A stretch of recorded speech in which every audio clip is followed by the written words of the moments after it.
This is the December 13, 2016 meeting of the Town Planning and Zoning Commission for the Town of Fairfield. First item on the agenda are the meeting minutes from November 15, 2016 and November 29, 2016. Make a motion to approve. Motion to approve by Commissioner Alessi. Second. Second by Commissioner Noonan. For the record, Commissioner Corcoran is sitting as alternate for Commissioner McAleese, who is absent. And Commissioner Cannelli is arriving as we speak. Good timing. Excellent timing. There you go. We're on first item, meeting minutes. Yeah, no. Does anybody have any comments? I reviewed them. I didn't see anything that needed any corrections or anything like that. All in favor signify by saying aye. Aye. Any opposed? Abstentions? The minutes are adopted unanimously. The next item is organizational meeting. Two items, election of officers and the schedule of meetings. I'll take election of officers first. Commissioner Alessi? Any particular order we're doing this in? No? All right, I'll make a motion to elect Mac Wagner chairman. Thank you. Thank you. Motion to, for me to serve as chairman by Commissioner Alessi and seconded by Commissioner Corcoran. Thanks very much for your vote of confidence. Everyone would like me to carry on in my role as chairman. I'm happy to serve. Does anyone else have any comments? I think you've done a fine job these past couple of years, and I'd like you to continue to do so. Thank you very much. All right.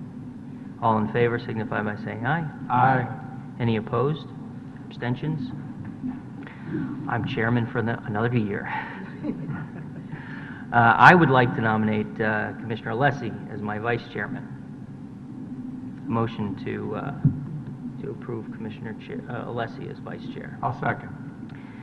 Motion by me for Commissioner Alessi as vice chair, seconded by Commissioner Barretts. Jerry, you've done a fine job as vice chair, and I'm hopeful that you will continue to serve in that role for another year. I would, and I thank you. Anyone else have any more comments? All in favor signify by saying aye. Aye. Any opposed? Abstentions? Congratulations. Thank you. I'd like to make a motion for Commissioner Barretts for secretary. Planning and zoning. Excellent. I will second that motion. Commissioner Barretts, you've done a fine job as secretary.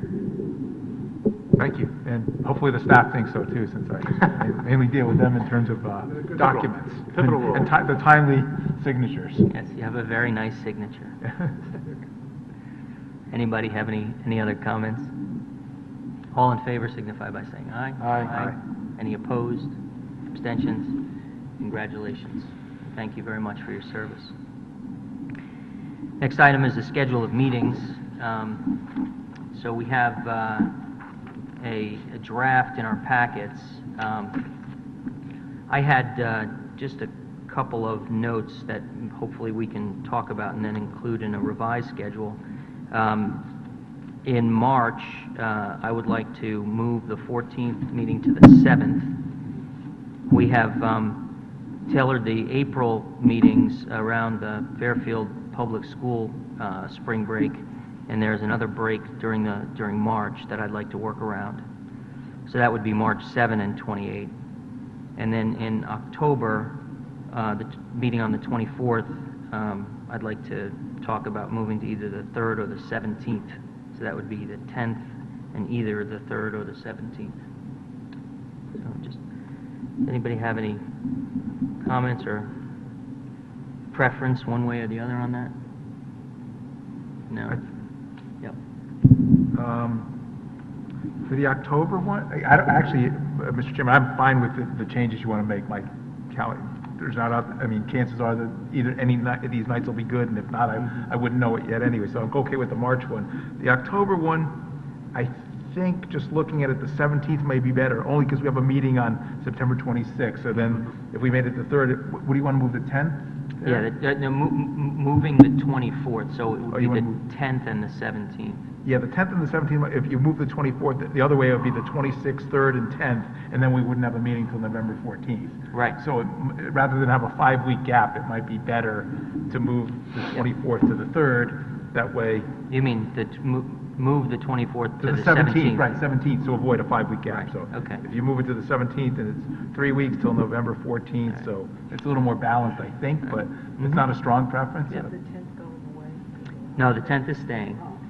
And we can always adjust this, as we get closer a little bit, It would be a but, placeholder for now, but I Right. would, from the staff perspective, I would concur with Mr. Barrett's analysis Yeah. to try to close that gap, because we don't meet again until the 14th of November. okay, good. So then can I have a motion to approve the schedule as proposed, substituting March 7th for March 14th and October 17th for the 24th? I'll move to accept the schedule of meetings with those 2 changes. I'll second. Motion to approve by Commissioner Barrett and second by Commissioner Alessi. Any more comment on any of that? All in favor signify by saying aye. Aye. Any opposed, abstentions? All right, the schedule is adopted unanimously. Next item is 3611 Post Road, request of Jason Gerlich for 100% release of a $93,466 bond pertaining to special permit improvements in the Design Commercial District. This, Mr. Chairman, is the recently completed Gerlich and Herbst site on the Post Road in Southport. You have a report or an email in your file from our engineering department concurring that all the bonded improvements are completed to their satisfaction, and they're recommending 100% release. Okay, thank you. Can I have a motion? I'll make a motion to release the bond. Motion to release by Commissioner Alessi. Second by Commissioner Noonan. Commissioner Francis? Very attractive building. You did a fine job. Good, yeah. I agree. And we have our letter in the file. Don't see any issues with this. Any other comments? All in favor signify by saying aye. Aye. Any opposed? Abstention? The bond is released unanimously. Next is 1610, 1654 North Benson Road. Request of Mark Pini for a 50% release of a $272,883 bond pertaining to subdivision improvements in the A zone. This is a 7-lot subdivision that was approved back in October of 2011. There's a new road that's been constructed and completed. The street trees are in. None of the lots have yet to be built on, but the road has been constructed, and therefore more than 50% of the bonded improvements have been completed. Okay. Thank you. Can I have a motion? I'll make a motion to release the bond. Motion to release by Commissioner Alessi, second by Commissioner Corcoran. Any discussion? All in favor signify by... We have this was approved by Laura? Yes. So, yes, yeah, you've got an email in your file. Okay. Yep, we have a note in the file. All right. All in favor signify by saying aye. Aye. Any opposed? Abstentions? Bond is released 50% unanimously. New applications to recommend a public hearing, a zoning regulation amendment, application of 185 Thorpe Street Corporation to amend section 10.7.2 of the zoning regulations regarding major collector road frontage requirements. Mr. Chairman, all the next three, or A, B, and C, are all really the same bundle of applications. This is the former Fairfield lumber site at the terminus of Thorpe Street that this commission has seen before. As other applications, there's 3 components to this application: a zoning regulation amendment, a zone change to establish design residence district, and then a special permit for a multi-unit, 58-unit residential development. We've split them out because there's 3 separate actions. The first, in order to be eligible for DRD, you have to have frontage on a major collector road. They're seeking an amendment to the regulations with respect to that, and then, of course, the zone change element, and then the special permit. So you need to take 3 separate actions, but I figured I'd give you one explanation rather than do it. I'd like to make a motion to release the public hearing, A, B, and C all in one. Okay. Motion to present. Motion by Commissioner Alessi to combine action on all 3 items. Can I have a second? Second. second by Commissioner Noonan. Any discussion on combining these into one action? All in favor signify by saying aye.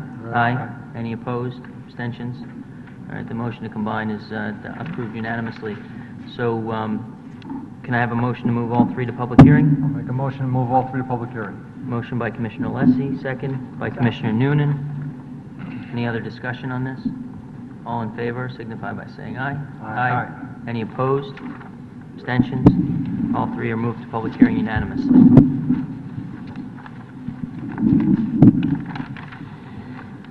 Next is old business, 523 Morehouse Highway, re-subdivision application of Joseph Lagana Builders and Joseph Grasso for 2 lots in an R3 zone. All right, Mr. Chairman, I'll go over briefly what was presented at the hearing. This subject property is a 50,257 square foot parcel of land located on the west side of Morehouse Highway across the street from Coach Lane. The site contained an existing house, a detached garage, asphalt driveway, and several sidewalks. The site is served by public water and municipal sewer. The owners proposed to subdivide the property into 2 residential lots and construct a two single-family homes, 2.5-story dwellings with driveways on each lot. The existing house, detached garage, and driveway, they all have been removed. The referrals that were made for this were typical referrals. One went to our engineering department, who reviewed the drainage plan, and we did receive a memo back from Laura Pooley, town engineer, that said the plans, including the drainage system, is acceptable to that department. And then we received a review from the town tree warden. What he found was that 2 large trees had been removed. The trees were in the town right-of-way and removed without permit, without his permission. To basically deal with this issue, what he has stated to the commission, and we have a revised plan that indicates that he's requiring that the 2 trees be replaced with 2 new maple trees, no less than 6 to 7 inches in caliper. These trees will have to be set back from the road so as not to directly under the utility lines. And then he also is requiring 4 flowering trees to be installed along the right-of-way, spaced out every 30 feet. He is doing this is what he is requiring from the applicant to basically take care of the situation where the trees had been removed without his permission. As I mentioned to you before, we did receive a revised plan from the applicants. Needless to say, they agree to do this, and that, Mr. Chairman, is pretty much the nuts and bolts of this application. Thank you. I'll make a motion to approve to include the tree warden's recommendations. Motion to approve with conditions by Commissioner Alessi. Second? I'll second. Second by Commissioner Barretts. Commissioner Alessi, any comments? We left up to the tree warden. This is what he came back with, so I can't see any, for us to take any further action at this time and go with what his recommendation is.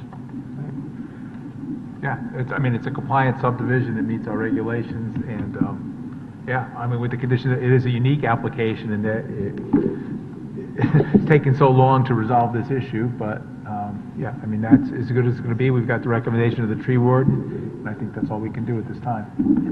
I don't see a reason to deny the application at this point. Commissioner Francis? Now, these trees will be on the person's private property now, right? No.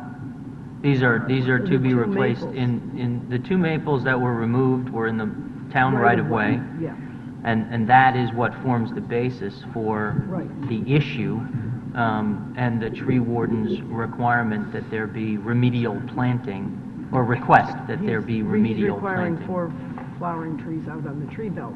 He's but the 2 requiring maples- 2 maples that be replaced, although they will be young, 6 to 7 inches in caliper, along with additional flowering trees to be planted in the right-of-way.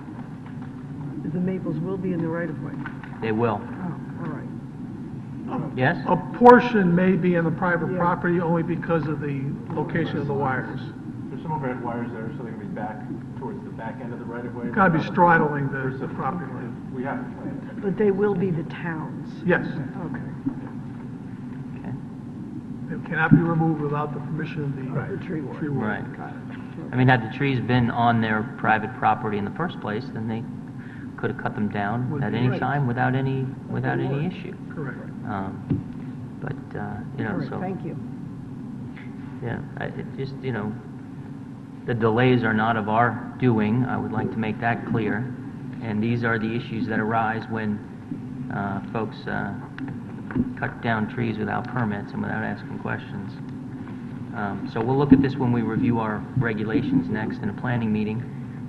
I would like to have some modification to the regulations to deal with this situation that provides for the imposition of, you know, replacement value or other formula to, you know, compensate the town for the removal of, you know, these kinds of things. These were mature 50, 60-year-old maple trees, you know, 35-plus inches in diameter. So, anyway, but I agree at this point. We have a plan of action, and we should approve this with conditions. Any other comments? All in favor signify by saying aye. Aye. Any opposed? Abstentions? The motion to approve with conditions is passed unanimously. Next item is 680 Stilson Road, request of Carp Associates for 100% release of a $41,024 bond pertaining to subdivision improvements in the R3 zone.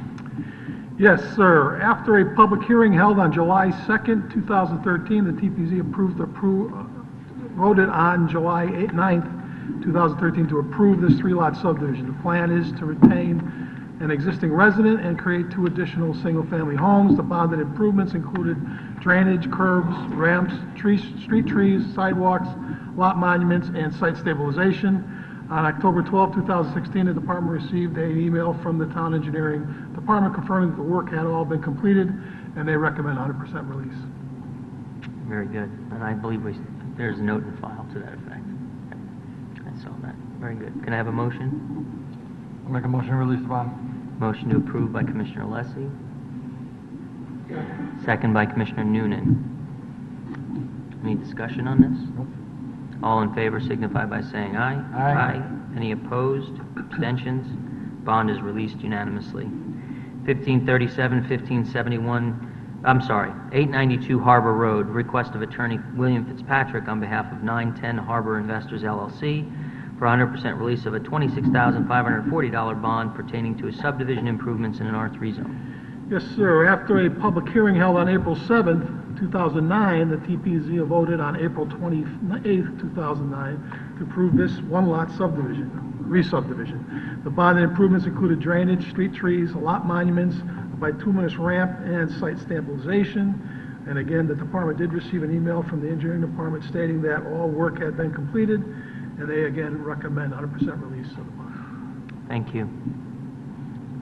I'll make a motion to approve. Motion to approve by Commissioner Lessie. Second by Commissioner Noonan. Anyone have any questions or comments on this? All in favor signify by saying aye. Aye. Any opposed? Abstentions? A bond is released unanimously. Next item is 1537, 1571 Stratfield Road, special exception application of SLD Development LLC pertaining to the construction of an assisted living facility in the R3 zone. Okay, Mr. Chairman, what I again will do is briefly go through what was presented at the hearing and then just go over some issues that were discussed.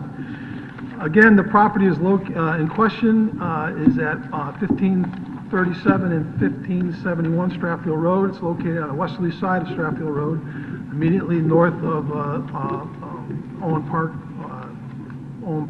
Fish Park. The northerly parcel presently contains a synagogue and an associated school. The southerly parcel contains a multifamily home. These parcels totaling 5.2 acres will be merged for the purpose of this application. The property is located in R3 district. The plan is to eliminate these existing structures. The intent of the applicant is to obtain approval for construction of an assisted living facility. Assisted living facilities are permitted uses via a special exception application in our R3 zone district.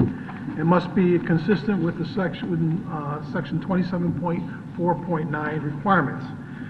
The proposed assisted living facility will be a Sunrise Senior Living Facility. Sunrise is a provider of resident-centered services for seniors. The average age of the Sunrise residents is 86 years old. The residence has access to care providers that can assist with activities of daily living. Additionally, for those residents suffering from dementia and Alzheimer's, Sunrise will provide specialized program and care. The support staff will include shifts that are 6:30 a.m. to 2:30 p.m. with approximately 25 employees, 2:30 p.m. to 10:30 p.m. with approximately 15 employees, and 10:30 p.m. to 6:30 a.m. with approximately 4 employees. The building will be constructed of a non-combustible concrete steel structure that is fully sprinkled with all doors being secured.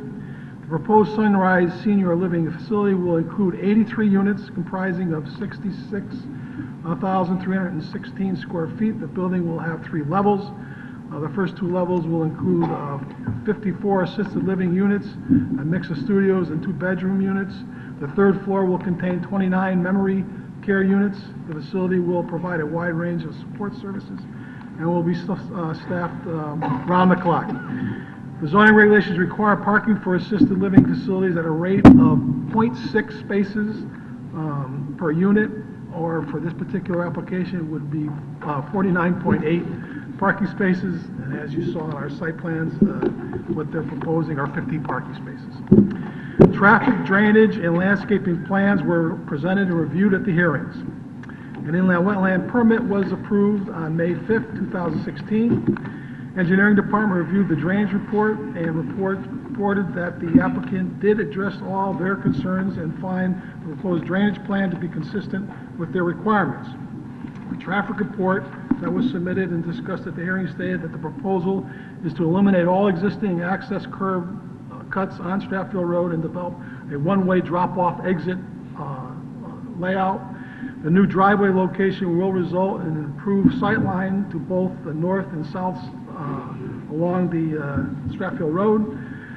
The residents of this facility do not drive, pretty much what was reported at the hearing. Traffic would be generated by staff and visitors. This should not, the traffic report mentioned that they felt that it should not have a significant impact on overall traffic and operations or delay. New sidewalks are proposed with the enhanced sidewalk access to the Owen Fish Park, a 5-foot wide concrete sidewalk along Stratfield Road, and the park driveway with new concrete driveway aprons. A 6-foot high fence will be established adjacent to the park sidewalk. There was some discussion at the hearing about the dumpster location being changed with removal of shrubs shown at the present location for better fire access. The applicant has agreed to this, and we would recommend a condition of approval that the new location move to the end cap of the other rear parking bay. The applicant also agreed to provide a crosswalk and speed table adjacent to the access way to the park. At a public hearing, there were comments having to do with a landscaping and screening plan discussed at the hearing. Based on those discussions, an updated landscaping plan was presented with 5- and 10-year renderings of revised landscaping plan, providing both summer and winter views. The intent of the applicant is to provide a visual buffer to the extent feasible of the Sunrise community from Stratfield Road. The plan, which incorporated both deciduous and evergreen trees, was designed. They feel it's a robust in nature and it provides a buffer of the property from the street.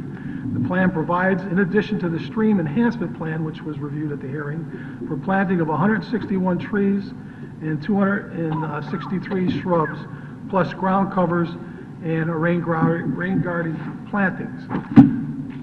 That, Mr. Chairman, is really quickly, pretty much was the outline of what was presented at the hearing.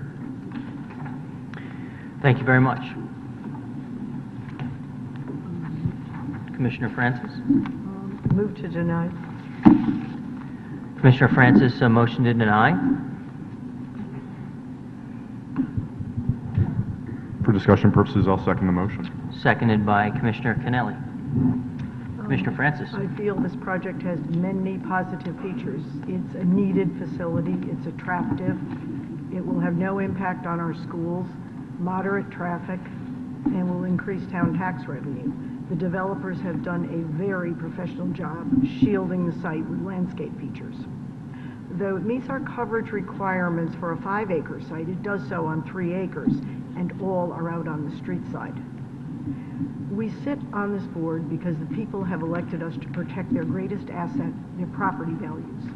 Yes, we have a responsibility to develop the town correctly and to preserve its character, as well as to foster growth and change when, where, and as needed.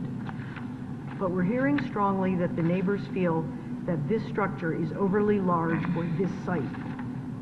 I'm not sure that we'd be getting this level of resistance if the building were 2 stories, like many of the other Sunrise facilities, but that's not our choice. I consider whether I would like to drive out of my street onto Mill Plain Road and view this facility, and the answer is no, I wouldn't. It's not harmonious, and yet the Carrollton convalescent further down Mill Plain Road fits in very, very well. I'm not in favor of doing to these neighbors what I wouldn't do to mine. For these reasons, I'm inclined to deny this application, but I wait to hear the testimony of my fellow commissioners. Thank you very much. Commissioner Kennelly?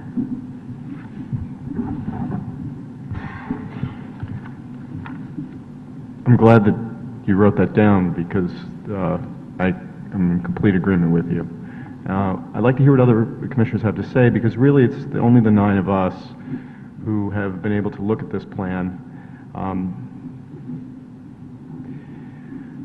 I agree with Commissioner Francis that conceptually I'm completely fine with the idea of this kind of a facility as a special use in a R3 zone. But the massing of this structure is an issue on such a tiny postage stamp lot. We approved a facility very similar to this in a vastly larger space, nearly 3 times, nearly 4 times the amount of land off of exit 19 in Southport. Here, I asked for in the course of our deliberations for the developer to do all they could to screen it, and to be honest, I've had different reactions. I've had someone I respect professionally look at this and say that they didn't actually think that the screening made it more attractive or did that much for the massing. Ultimately, I struggle with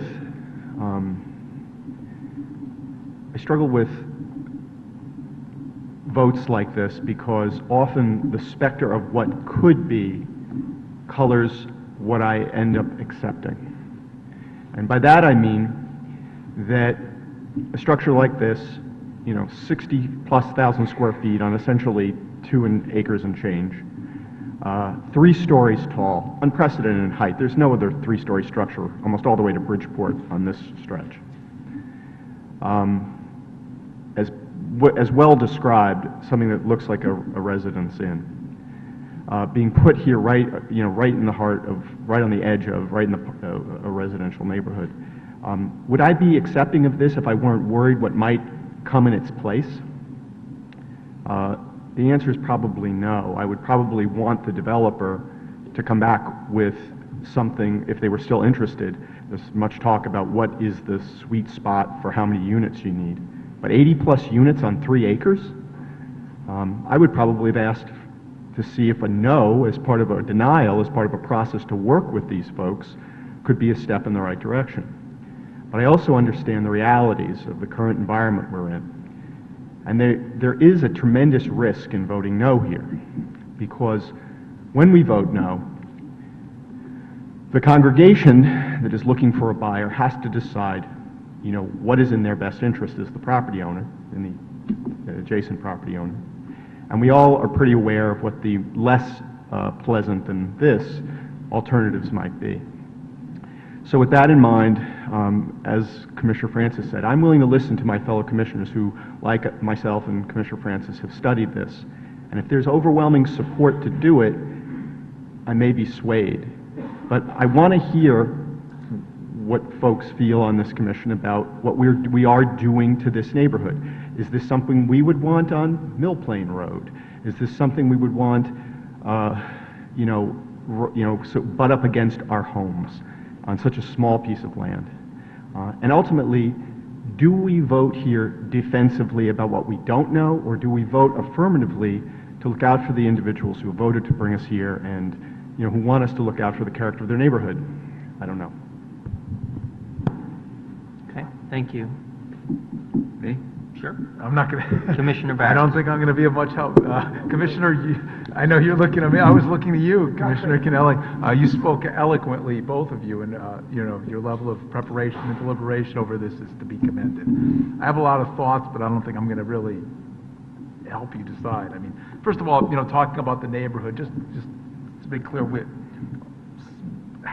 probably about half the commission either lives there or has lived there at one time. I know, so we know that. But irrespective of that, Commissioner Francis showed that no matter where we live, we, have the same consideration for any street in town, really. We kind of evaluate it the same way. I know she does, even though she might live closer to Mill Plain, and I would do the same on Mill Plain. So we all have that. I am familiar with the street. I was not really swayed by the traffic argument. I mean, there's a lot of streets I have traffic concerns about. That street I go up most days, and it's not that bad, and I know this assisted living facility I know would add, so I wasn't that concerned. Also, it's an institutional use, and we have to keep in mind that that property has been in what I would say is an institutional use for over 50 years. It was a house of worship, and it was a school until within the last 10 years, it was a school and a house of worship, so an institution used it. Talking this about a special exception, there's some confusion sometimes among members of the public about this is like some sort of a variance. It's not a variance. We have regulations that delineate our residential zones. This is a residential zone, an R3 zone. And then it says what the special exception uses are. The most common special exception uses you'll see around town are churches and schools. They almost all are in residential zones. They don't look like houses. They're churches and schools. Some of them are spread out. Not too many 3 stories. Churches are kind of tall, but they're allowed subject to Section 27. And assisted living, we added that. That's been a permitted use for a while, but really until the Carrollton, the building behind the Carrollton, we hadn't seen any. Now we've got a couple already approved, and now this one. Big issue here, again, I'm not shedding any new light, is the Harmony issue, and again, this shows what we can do with this type of application that. And I got to commend Mr. Kennelly again to have the developer come back because you're saying we're concerned about the Harmony and try to come back, and I commend them for coming back with all these different landscaping plans to try to meet that, because that really is the big issue. And I say this when people talk about developers profiting from the town or anything, I don't care. If they make a lot of money, I don't care. That is never my concern. But neither is my concern about what level of units makes it economically viable. I don't care. It's like how much is going on that property and is it in harmony? That's my test. So the fact that they think it needs to be 3 stories doesn't really matter to me. If I have a problem with the 3 stories being so close to the ground, to the street, I think the landscaping does mitigate it. Quite a bit, I think. I think they've done a good job with that. So the big question is, does that buffer mitigate that massing so that it does pass the Harmony test? We've got that test right there, 27.4.1, I think, is the key test. And it's frankly, it's to the subjectivity of the commission based on what we've heard from the neighbors and the applicant on whether it does so. So I was hoping you were going to lead me and... Can I just ask you a question? Sure, yeah. If I may, Mr. Yep, sure. Just to kind of draw you out here, because ultimately, it's about the building on the size of the lot. I really think just about, everybody agrees. You had 300 families there who went every week to synagogue for years. Now it's down to 35. Now you're going to have 85 families who are going to come and see grandma, see mom. The issue just really is, and I'm wondering from your perspective, do you think the pine, the evergreen trees and all the rest, and where the building's located, is that massing like that, so much, 60,000+ square feet on 83 units on less than 3 acres, how is that going to work? I mean, that's, what do you, what's your sense? I mean, you seem to be leaning that it does. I mean, what do you think? With that, it's almost like a big massing of big trees now, too. So So I'm struggling with it. I wish it were a two-story building. I wish it were farther back. Again, we don't make the topography of the lot or what can be used and what can't. It's 5 acres. I wish, more of it could be used, it could be pushed back. If we couldn't see this thing, I wouldn't have an issue with it. That's pretty much it. Right, exactly. I don't have an issue with the use. Usually, they're back, they're down a beautiful road. in the Yes, back. tucked back in, so. Maybe somebody else can, I'm sorry, Mr. Chairman, I No, talked a no, lot, and didn't help you out very that's- much. but, You're doing an excellent job, all of you. I mean, Commissioner Alessi. I feel the same way you guys do. I really do. As far as the traffic goes, I don't see the traffic being an issue. I mean, we had a school there, we had 800 employees up the road, a GE, we had a Stratfield Market that's closed. Fairfield Woods, it backs up in the morning, yes, it backs up in the afternoon. The traffic, to me, is not an issue for this. And this kind of reminds me a little bit when we did the Plant Factory, first application. Commissioner Kennelly, you said, I remember, maybe come back with the next application, and then we got it, and it was smaller, and it made more sense. And we approved it. So now we get into, and we hear this all the time when we see these things, and you said it, is it a defensive move because what's coming next? And I don't know if the residents realize this or not, but could it be 150 apartments? It could be. If we get 150 apartments on this location, how many trips are we looking at in the morning? I know all our kids went to Stratfield. They were in portables all those years. Stratfield went through an expansion and a renovation. If we get 150 apartments, are we looking at another 20, 25 kids? Can the school handle another 20, 25 kids? But I don't think, looking at this, we should base our decision on that. It could be 40 condominiums, it could be 150 apartments, it could be 9 houses. I don't think we can do that right now. The same way when we decided Plant Factory, and I was waving in front of us at Plant Factory, I remember it vividly. And, we denied Plant Factory, and Plant Factory came back, and it was a smaller building, it was still a medical building, but it came back, I think, half the size of what it was originally. Well, not quite, but Well, it was scaled down. And 60% they of what it also- was. And they also accommodated some changes in the parking lot and the flow, and just to make it more. Right. And you go up and, Stratfield at some point is going to need a revitalization. It's just, there's just too much that's empty right now in Stratfield. Some life has to come into that neighborhood at some point. Whether it be the supermarket, the shopping center, the synagogue, GE now, but we know, hopefully Sacred Heart's going to be coming in, which will deflect most of the traffic along Jefferson Street, not even be coming down Stratfield Road, except for hopefully if somebody wants to go to the bagel store or pizza or something like this. So, is it big? Yeah. You go up and down the road, the highest thing is the church steeple, up the street, but most of the condominiums and the other homes up the street, they're all 2 stories, and they're not set back. Did the screening help? Yeah, the screening helped a little bit, but it's also going to take 5 years before we see that screening. So, More than that, yeah. 10, Yeah. So, can they come back smaller? Like the Plant Factory? May I ask a question?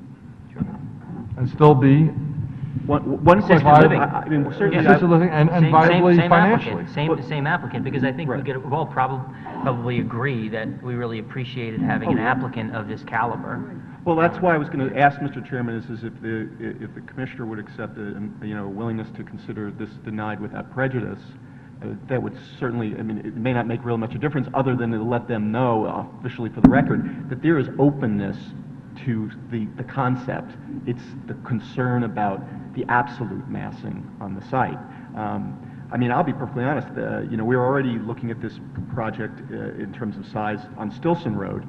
When you looked at the renderings there, you could barely tell from the side that 2-story building didn't look like another house from its profile. Now, obviously, there are issues of economy, and I don't want to scare anyone away, but I would say, sometimes a no is not a no completely. It is a request to continue a process. That's all I'd say as people think about this.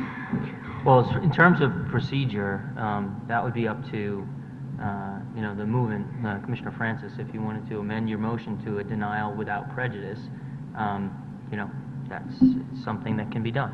Yeah, I would be glad to do Well, I think we're still discussing this before. We are, but she's free. I mean, it's, Yeah. you know, she's free to do that. I that. mean, We have more commissioners. Yeah, who let's- might let's- wanna if talk if you want to about hear. it. Commissioner Noonan? I think Commissioner Kennelly hit the nail on the head with his point that really, I think the central issue in this application is the size of the building and whether that conforms to the neighborhood. More of a subjectivity test on our end, because as far as I can tell from the application, it meets the objective criteria, setbacks, parking lots. As far as the number of games, it meets that. And the question then becomes, does it fit into the neighborhood? And the main concern of that is the size of the building, probably namely the third floor and how big that may be. The ironic part I can tell is that the third floor is allowed by our regulations. It reminds me of that office building off of Reef Road. And it was a little bigger than we initially thought, but it hit all the regulations. At least in that case, we had, if not all support from the neighborhood, at least overwhelming. Yeah, you mean Sherman Street. Was it Sherman? Sherman Street off of Reef, It but was yeah. apartment buildings over, Correct. yeah. Yep. So- But that was a little bit different because, well, but anyway, yes, Yeah. that's what you're Okay. remembering. And when you get into, I thought the building was attractive. The buffering with the plans seemed to definitely scale back the size of it to me. You know, I was impressed with the application. The use is important. I was more inclined to accept the application as is with the updated landscaping. Again, it wasn't, another reminder with this is, there was that modern building in Southport that, I forget, where was it? No, it was one we denied. That was down on Sasko Hill Road, Yeah, it was, we looked at it and it was pretty clear that it was not in the neighborhood. not in harmony with the neighborhood. Yeah, and that was that was Based on pretty. architecture more than anything else. Yeah. That one was a pretty clear subjectivity test to me. I mean, it was pretty, you could look at the buildings and this to me, I mean, aside from the size that I believe is is accounted for with the landscape, I hesitate denying it based on that kind of a subjectivity test, especially when it's, what I would say at the very worst, a close call. But again, right now I'm in support of the application with the updated landscaping. You're in support. Yes. Yeah. Okay. Mr. Well, Corcoran? I'm not going to repeat a lot of what's been said, but my two comments are that it's a use that's sanctioned by the Plan of Conservation, and on that basis, I don't think that we can say that the use is inappropriate. It's also near an intersection with other businesses and other institutions. That makes sense to me. I personally don't object to the building, but I don't want to substitute my judgment for the neighbors' judgments. And I think if the people who live there think that it's too massive, then I would accept their view of that and vote against it on that basis. Right, I mean, the regulations are there as clearly any proposal needs to meet the data, height, setbacks, all that stuff. But the special exception is unique in that we have the harmony test, because we all have to recognize that merely meeting the regulations can result in something that is not in harmony with the neighborhood. So in order to avail yourself of that special exception, the proposal has to harmonize with the neighborhood. And, what I'm hearing here is that the sense of the commission is that this doesn't. I won't belabor a lot of what's been said. I mean, I want to reiterate that, the use, I think, is a good use. The applicant is a well-qualified applicant. The building itself seems to be well-constructed, well-appointed, but it is just incredibly large for this neighborhood. I think that the landscaping did go a long way to mitigate that, but it is just very young. I mean, and there's not a lot that can be done about that, you know? It's just going to take a long time for that to fill in. So, you know, if the sense here is that we want to continue a dialogue, then I think I would advocate for a denial without prejudice. I'm not quite sure how that process can unfold, but if that's what commissioners would like to move forward on. Commissioner Barris has pointed this out, that really the denial without prejudice usually is, it speeds the process along to come back to us. And clearly what we're saying, the message to the developer is we respect your application, we respect you as a company, you've presented an excellent professional application, you clearly want to make an investment in Fairfield. We think the location so close to the Merritt Parkway obviously is a great match for you, but I've been in these situations before where a no is followed by a yes. So the denial here is now we're asking you to rush back to us, because the denial without prejudice allows you to come back faster if you wanted to. But it is more just, again, kind of an addition to this opinion, saying that we are open to a dialogue. We understand, that as a commission, we're in a sense where, and I know talking with, Commissioner Alessi broadly about these kinds of choices, you play with fire when you turn down something that has a lot of good to it in the hope of getting something better. One thing I would say for my fellow commissioners when we think about this, we were almost on the nose on parking here. So that should be a little bit of a tip that this was pretty much 2 pounds of bologna in a 1 pound bag there. I think it was 49 to 50 was on the parking. And we do probably have to anticipate, and on some busy Sundays, especially when there's Little League games and things and Babe Ruth games and stuff like that there, you might have some issues with on-street parking and around the neighborhood. But that wouldn't have been the reason for the denial, but it's a reminder of just how large this facility is on this very limited buildable space. So I would, as a seconder here, would accept the amendment, for denial without prejudice, but it's not meant to say rush.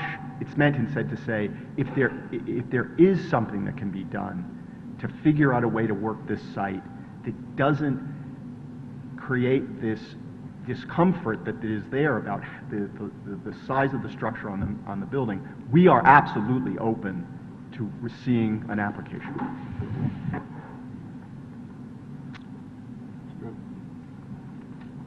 All right. So the motion on the table is to deny without prejudice. Any further comments? All in favor signify by saying aye. Aye. Any opposed? No. So we have all in favor of the motion except Commissioner Noonan, who votes against. Any abstentions? No. All right, the item is denied without prejudice. Next item is 1073 North Benson Road, special exception application of Fairfield University for an addition to the existing campus center building in a AA zone. All right, Mr. Chairman, at the hearing, it was represented to the commission, Fairfield University makes this application for an addition to the existing Barone Campus Center.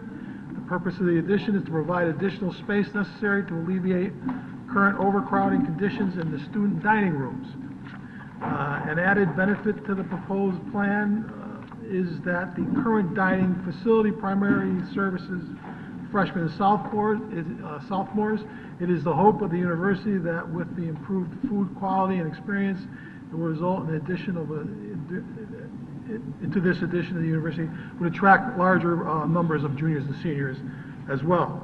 In addition to addressing the overcrowding in the dining rooms and upgrading the student dining experience, the university is in great need of faculty dining, as they represented at the hearing.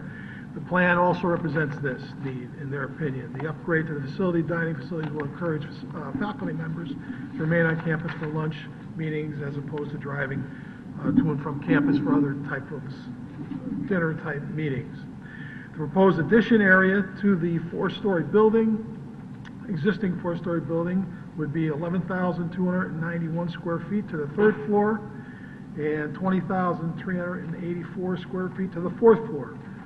Total area of the addition to this existing building would be 31,677 square feet. This application did receive a certificate of wetlands conformance from the Conservation Department, and the Engineering Department did review a drainage report, and they find it acceptable to their requirements. That, Mr. Chairman, was what was presented at the hearing. Thank you very much. Can I have a motion on this? Motion to approve, Mr. Motion to approve by Commissioner Kennelly, Second. second by Commissioner Alessi. Commissioner Kennelly? A well-presented application. I think in general, we are, of course, are supportive of the work of the university, and that in this case, this is part of addressing a continuing need. As I have children who are going off to college in the next couple of years, I'm bedeviled by the endless cycle of improvements for these young people at the cost. But on the other hand, I can't deny the fact that the investment in the physical plant of Fairfield University, its beautiful campus, is something that, as a commissioner who wants this, who's very, pleased with the university's role in our community, I want to see continue, and so I'm very much supportive of the application. Thank you. Mr. Alessi, any comments? No. I agree. This is a pretty easy one. Mr. Francis? So, part of the university's long-term plan, so I'm pleased to assist them with it. It's an excellent institution. Okay. Good. Any other comments? All in favor signify by saying aye. Aye. Any opposed? Abstentions? The item passes unanimously. Next item is compliances, 3310 Post Road, application of Gino Riccio to establish a food service use in an existing building in the Design Commercial District. Okay, Mr. Chairman, this building on this parcel is a single-story building of approximately 2,200 square feet. For many years, this building was occupied by a retail furniture refinishing restoration business. More recently, it was occupied by an art framing shop. Current application is to establish a food service use with 377 square feet of patron area. This is a narrow site. The site is non-conforming with respect to parking presently. While this parking lot is not striped, we estimate the parking lot can accommodate approximately 6 cars if it were to be striped in accordance with our regs. The gross area of the building for retail as it stands would require 11 parking spaces under our present regs. The patron area as proposed would require 9.4 spaces. So an argument can be made that it's actually decreasing an existing non-conforming parking situation, but that is the summary. Thank you very much. Mr. Went, I got a question for you. Why, when we got this proposal, didn't they show the parking striped? Because it's not presently striped. That map is just a reflection of the existing condition. Well, we did get blueprints. Why couldn't they show it on the site plan somehow? Well, I guess the question is, the site plan doesn't show striping because they're not planning to stripe it. Well, you could. Why isn't it, and why won't they? Why shouldn't they? Well, it's non-conforming. You can require it to be striped with spaces that comply. Sometimes, however, an unstriped lot, people, if left to their own devices, can fit more cars there than if we lay it out in a conforming fashion. The reason why I asked that is because I was at Chef's Table today. And I don't want to see another situation like Chef's Table, where I got to back out like I do on Post Road. So honestly, I'd like to see, I don't have a problem with what the gentleman wants to put in there. We know him, we know what, what he does and his restaurants that he's had in town, and this looks like a good fit, but I would like to see the parking lot layout before we just automatically approve So this. why don't we get a motion on the table, then, and we can talk about that, right? I'll make a motion to approve for discussion purposes. Motion to approve by Commissioner Alessi, I'll second. second by Commissioner Kennelly. So, go ahead, then. No, like I'm saying, I don't have an issue with what they want to put in here. I looked at the plans. I think it's a good idea. I think it's a good fit for the community. But I think before we approve this, I'd like to see a parking schematic, parking plan. Well, with the striping, and With the also, striping and you want to and see it striped. The handicap spots, where that's going to be the whole 9 yards, yes. Commissioner Barrett? Yeah, I have a question. This was part of our packet, this presentation for Canino Lab. Yep. And in that, there's like the real estate ad for lease, and it says off-street parking for 10 cars. And then there it says off-street for 10 cars. So it's being advertised as 10 cars. Why did they think it has 10 cars, which would actually be enough parking for this use? Yep. What makes, Well- it's usually we see the striped spots and we count them, and here we can't kind of, cannot do And that. the other aspect to that is by including this in the packet, it is, to me, an indication that they're communicating to us that the plan has 10 spaces available for the use, right? I mean, that is, I think, the intention of including that in the packet. So, do you have a comment about that? Well, in my opinion, perhaps you could fit 10 cars on this site, but they would not be laid out in a conforming fashion as we dictate at 9 by 18 with the requisite aisle widths and so forth. So I understand your concern. Before you vote, you want to see it actually striped. I Right. think if you could physically fit 10 cars there, but they would not be compliant parking spaces. Change So- my motion to table? Yeah, well, we could, so procedurally, one option here is to table this. Absolutely. Yeah, Sorry, You know, you could talk to the applicant about, you know, getting this a little bit more put together. I'd like to change my motion from approve to table at this time. Okay, amended motion to table, No, I'll Commissioner accept Kennelly? that. Accepted by Commissioner Kennelly. Okay, do we need Yeah, any more let's just discussion on that? table No? Okay, all right, very good. All in favor signify by saying aye. Aye. Any opposed, abstentions? All right, the item is tabled unanimously. Next item is 154 Kings Highway Cutoff, application of Fetty Aaron to establish a retail use in an existing building in the Design Commercial District. Okay, this building is also a single-story building, similar condition to the last, non-conforming, but was most recently occupied by deli food service use. It was CJ's Deli for a number of years. You may recall this site was approved for a dog daycare facility not too long ago. However, that use was never established here. The present application is for a retail, tobacco, and hookah lounge. It's also non-conforming with respect to parking. The proposed retail use would require the same number of spaces as the previous deli use.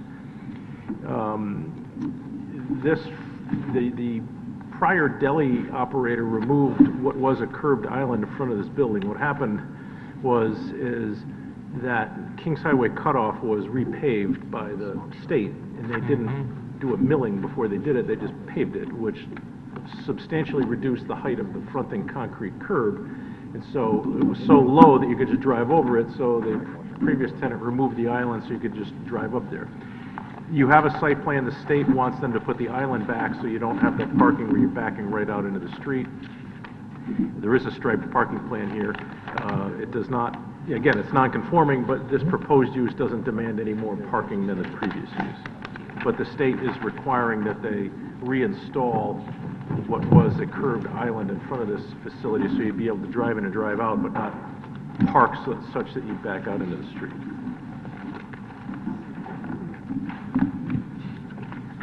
Okay. I'd like to make a motion to table this. Motion to table by Commissioner Alessi. Hold on. Sorry. Do we have a second?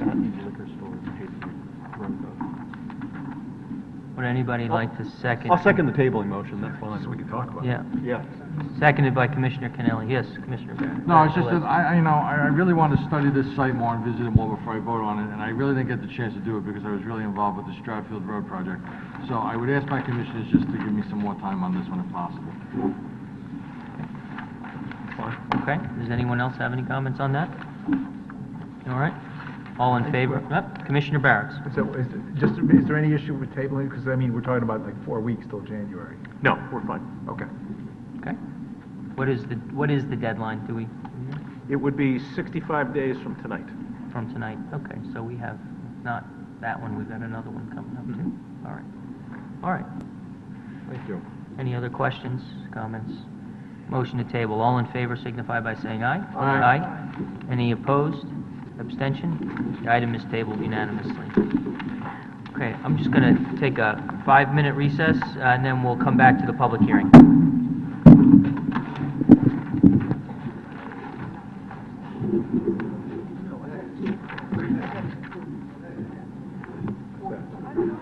I know. I thought Jerry hates that. He's always talking about what could be the hookah lot. Hasn't he thrown that out a few times? I thought he is too, yeah. That's why I thought it was gonna happen. Yeah, I don't like him either. That's why. There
is no harm in tax rate.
Good.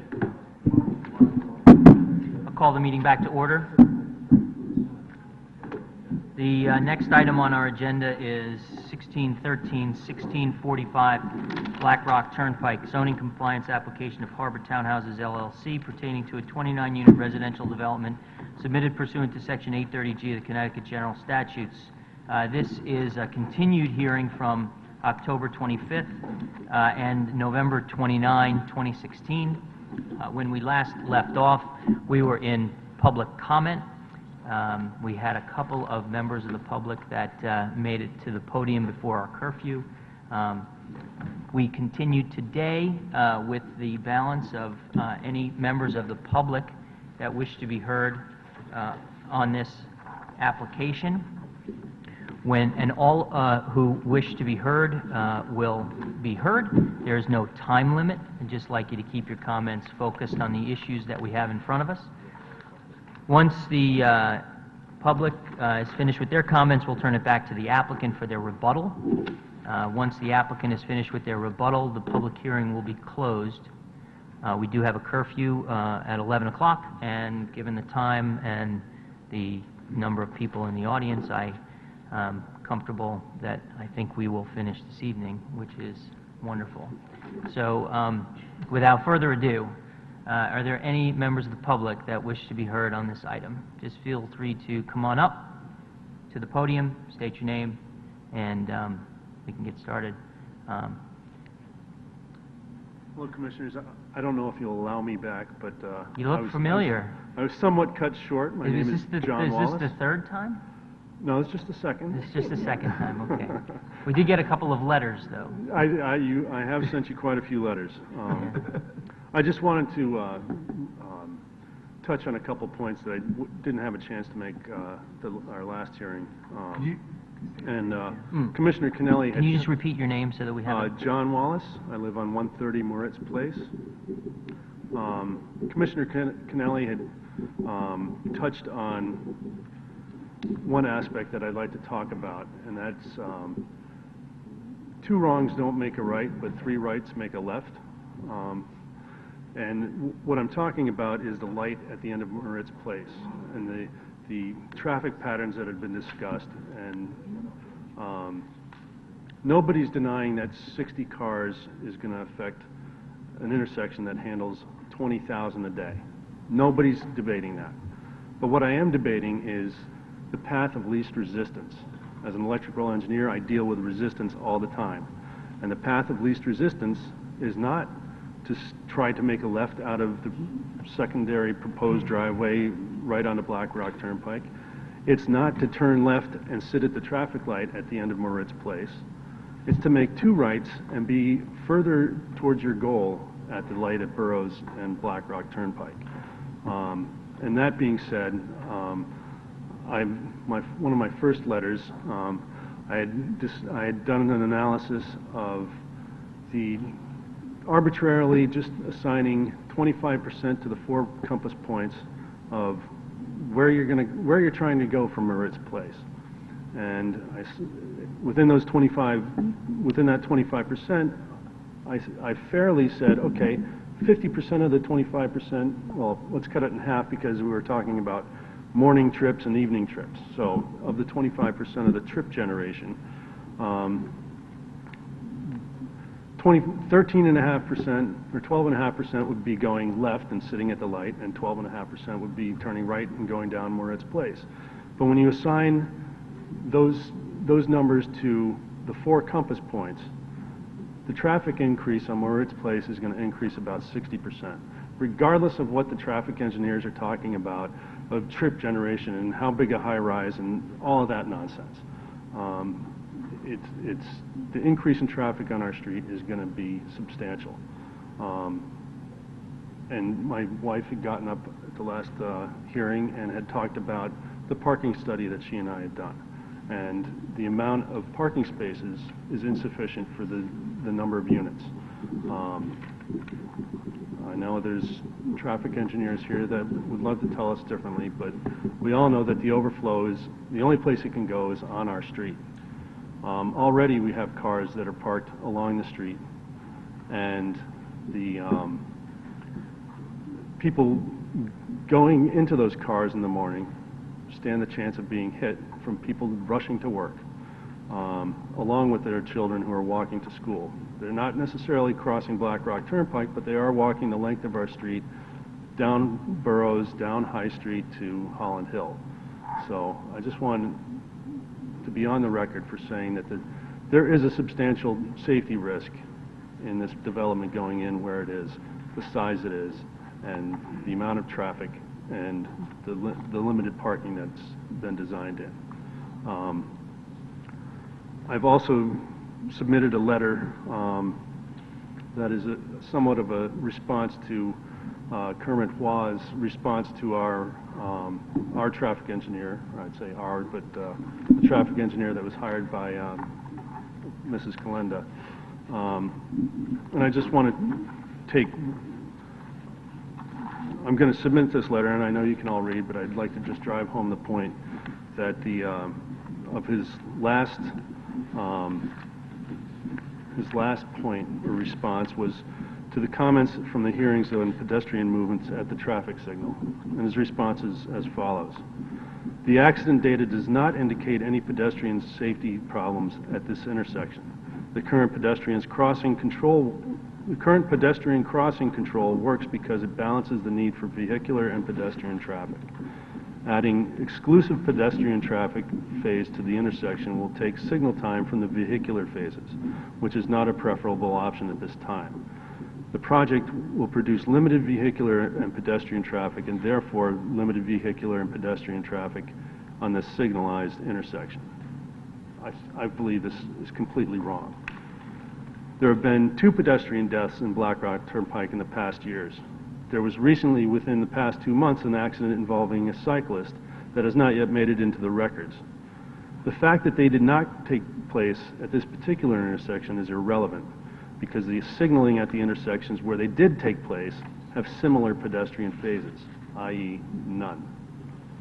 This development is establishing a precedent in this area of Fairfield, in fact, all of Fairfield. This development will place a possible 60 pedestrians per day at this intersection. It is increasing population of Moritz Place by 50%. Stating the current pedestrian crossing control works because it balances the need for her vehicular and pedestrian traffic does not state that it is currently safe. In fact, there's video on the record that clearly indicates that it is not safe.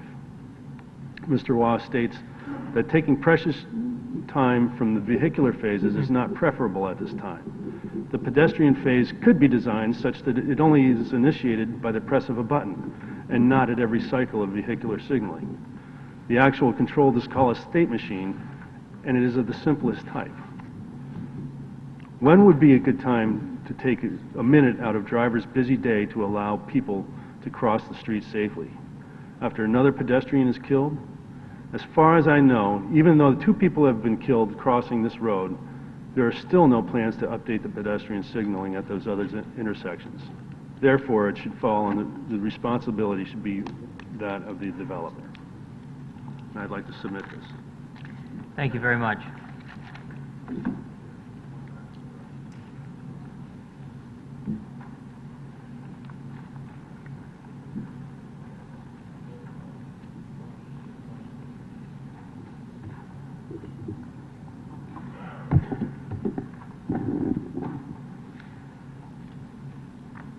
Good evening, Mr. Chairman and members of the Commission. My name is Eugene Hoffman, and I am a resident of Whitewood Drive and a member of the Board of Fairfield Neighbors for Safe Growth. Thank you for the opportunity to comment this evening.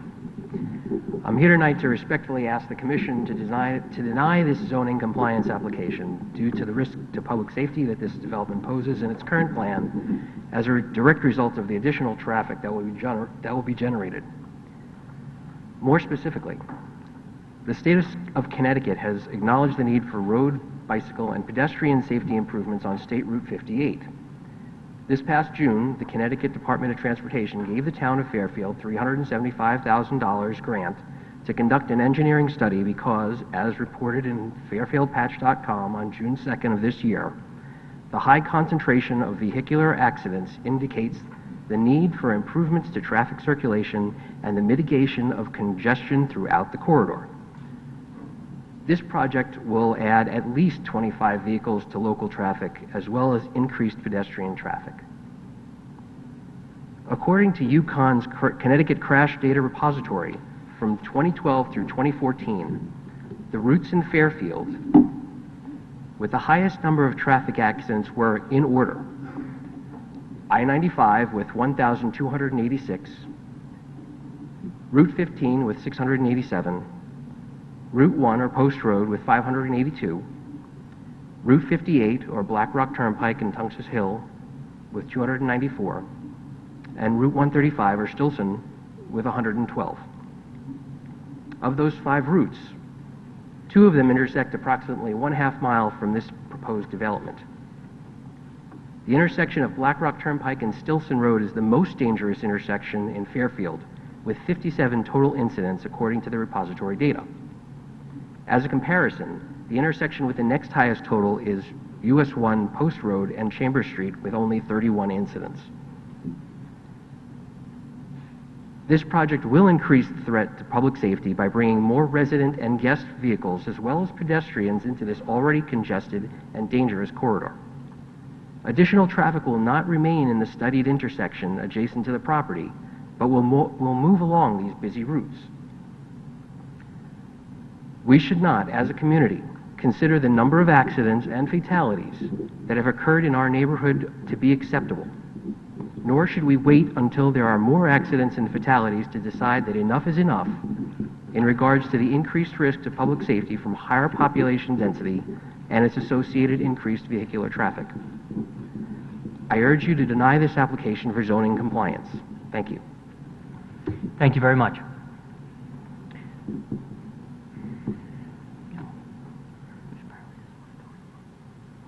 Good evening. I'm Patrick Gregory. I live at 46 Moritz Place. I'm Karen's husband. I have a grandson and a daughter-in-law who live with us at the 46 Moritz Place property, and I'm asking for this application to be totally denied due to the dense size of the property, or the property that they want to build, and all the safety issues, I believe. And as far as the apartment building, if it is to go in, the handicapped units, I'm concerned about the immediate intersection at Moritz Place and Black Rock Turnpike. I'm out in the driveway, I see it all day, every day. Fire department goes by 5-6 times a day. In the few hours that I might be out there, you hear the screeching of tires, the horns, everything. It's not good.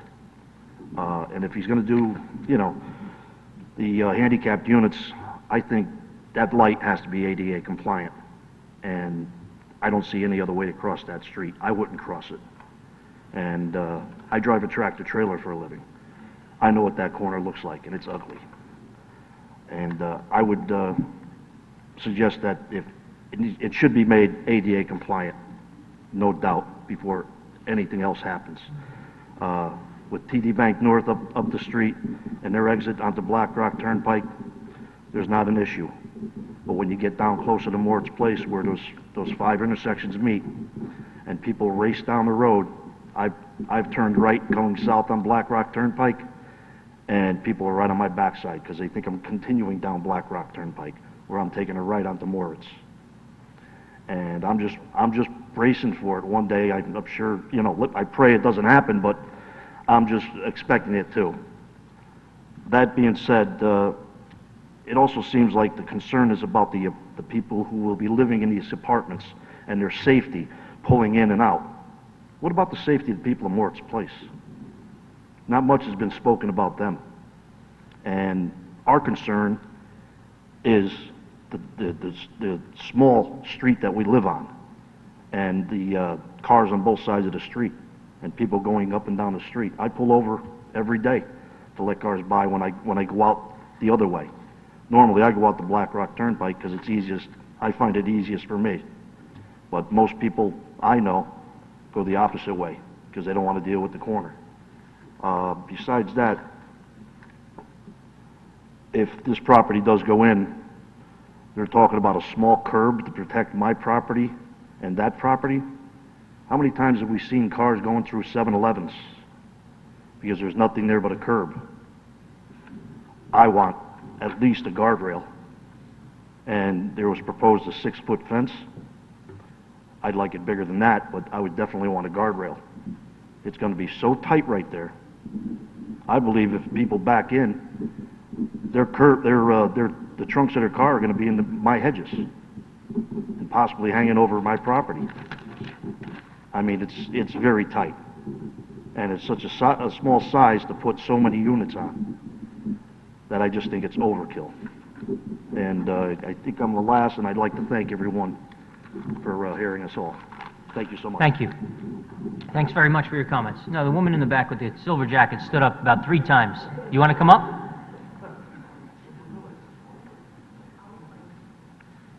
Take your time. My name is Lynn Flowers, and I live on 180 Coral Drive. I was one of those accidents back in 2014. Myself and my children and my husband, my Suburban was totaled by someone coming flying down Black Rock Turnpike. I was in the middle of the Burroughs Road intersection. Totaled a Suburban. I've seen it so many times. We're still reliving it. This huge lot or amount of people, it's only going to go from up there at Moritz and come down Burroughs and that intersection that I won't even go to anymore because my children are petrified. We find alternate routes to get to the highway because my girls literally are petrified. It's a lot, a smaller something on this lot of land. I have 0.78 acres, larger than what he's proposing 29 units on. I don't even know if we're a double building lot. So 29 in this small little area on the road, it's too much. And all the traffic that's going to be going down Burroughs Road, right where I'm off, we have it all the time from the fire department and what have you, because we have the elderly center on Parrish. So we see all of that. I don't walk on Burroughs Road. If we do, I go into the cemetery because there's no cars, and that's where we do our walking. To me, it's just not safe, and everyone has spoken about it. Everyone's talked about the different sidewalks and what have you. Please just think about it. Something smaller, a few duplexes, but something this massive, it's just scary. Someone from, an accident perspective, it's terrifying, the stuff that happens on at both intersections. That's all. Thank you. Thank you very much.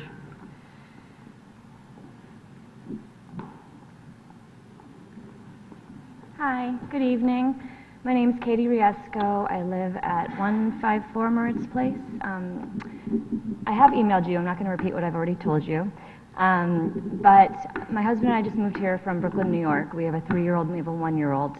We moved to Moritz Place because it was not the city. And it was a quiet street for our children, safe. My 3-year-old has a speech delay, so he attends Ward High School Early Childhood Center. And the school comes and the bus comes and picks him up. So when we were here at this I had emailed you prior to the last hearing. The traffic commissioner, I can't remember his name, you asked him, what is the most dangerous part of the intersection that we're talking about? And he said, the left turn coming onto Moritz Place. I believe that's what he said.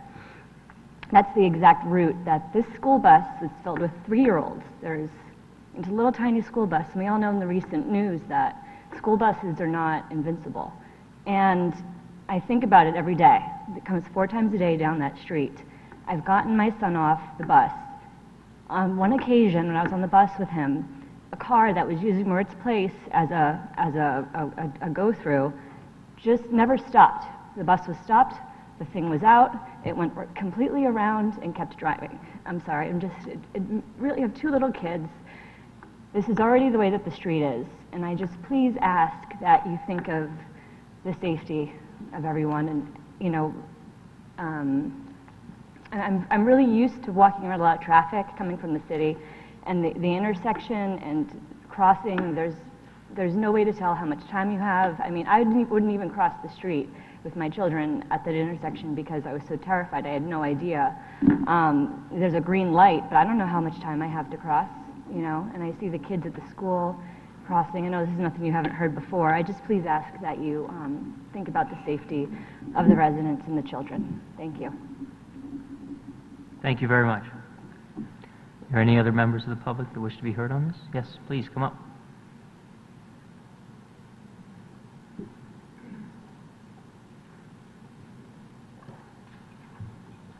Hello. Thank you for hearing our comments, and thank you for all of your time on this subject. My name is Sharon Pistilli, and I've lived in Fairfield since 1995. From 1995 to 2001, I lived at 153 Moritz Place. And from 2001 until now, I've lived at 107 Loda Drive, which is off of Burroughs Road. And I think that I have kind of a unique perspective because I've lived both on Moritz and on Loda. So I have perspective from both sides of Burroughs Road. So when I lived on Moritz, it was very complicated to make a left from Moritz onto Burroughs Road and then also to come from Judd to Burroughs back onto Moritz. When we first moved to Moritz, my husband hit our neighbor's puppy because he was rounding the corner and the puppy got loose and he couldn't see the dog, and the corner was so blind that he hit the dog. The dog thankfully survived, but it's a point to just how blind that corner is. And I do agree with what the neighbors were saying in that the path of least resistance is to avoid that five-way intersection of Moritz, Black Rock Turnpike, Candlewood, by coming down Moritz and taking a turn on Burroughs. And that corridor is so narrow that it definitely can't handle any more than it already has. And when you take that into consideration, also that none of the houses on Moritz have more than a one-car garage. There might be a couple with two-car garages, but when you have cars on both sides of the street, there's not room for two cars to pass.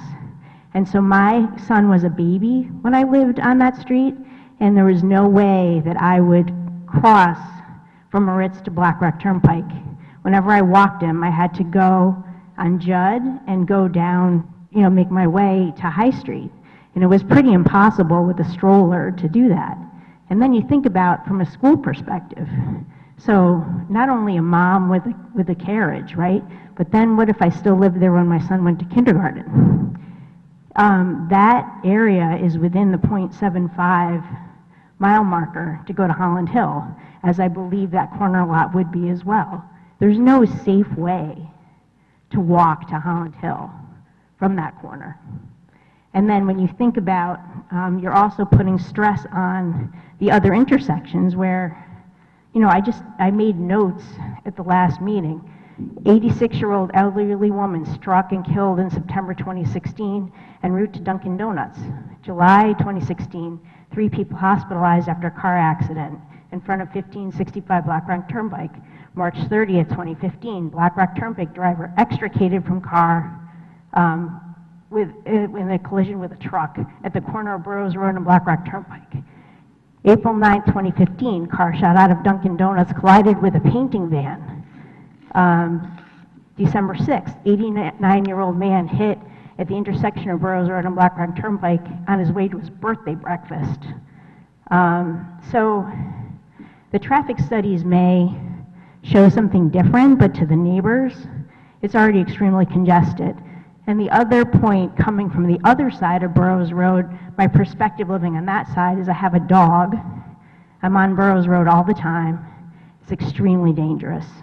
So this is within a couple of block radius of that area. So adding 40 parking spaces to this already really congested area is very dangerous. And my neighborhood's already also taken a hit because Fairfield Woods was expanded, and I don't know the exact numbers, but I think it's approximately from like 650 to 900 students. And the students that have been redistricted are coming from Osborne Hill and Holland Hill. So if it's a rainy day and they're driving from that area, from the Holland Hill neighborhood, using Burroughs. And we've seen a marked difference in traffic in the last 4 years since that school's been redistricted. So these are just some stresses that we see in the neighborhood. So I think that my perspective from living on both sides of Burroughs Road for 21 years, I really don't want to see the neighborhood more congested because I think it is going to result in more accidents. And in 2008, I was actually run over by, my car was run over by a trailer truck right in front of Billy's Bakery. And it was a Saturday, and I couldn't move. I literally could not move, and I sat there, and an entire trailer truck ran over the back of my husband's car while I was driving. Thankfully, my kids were not in it, but these are the kinds of challenges that our neighborhood faces. And while I understand that we need affordable housing, if you're talking about access to pedestrian walkways, you're talking about access to public transportation. I lived at 153 Moritz with one car for 2.5 years.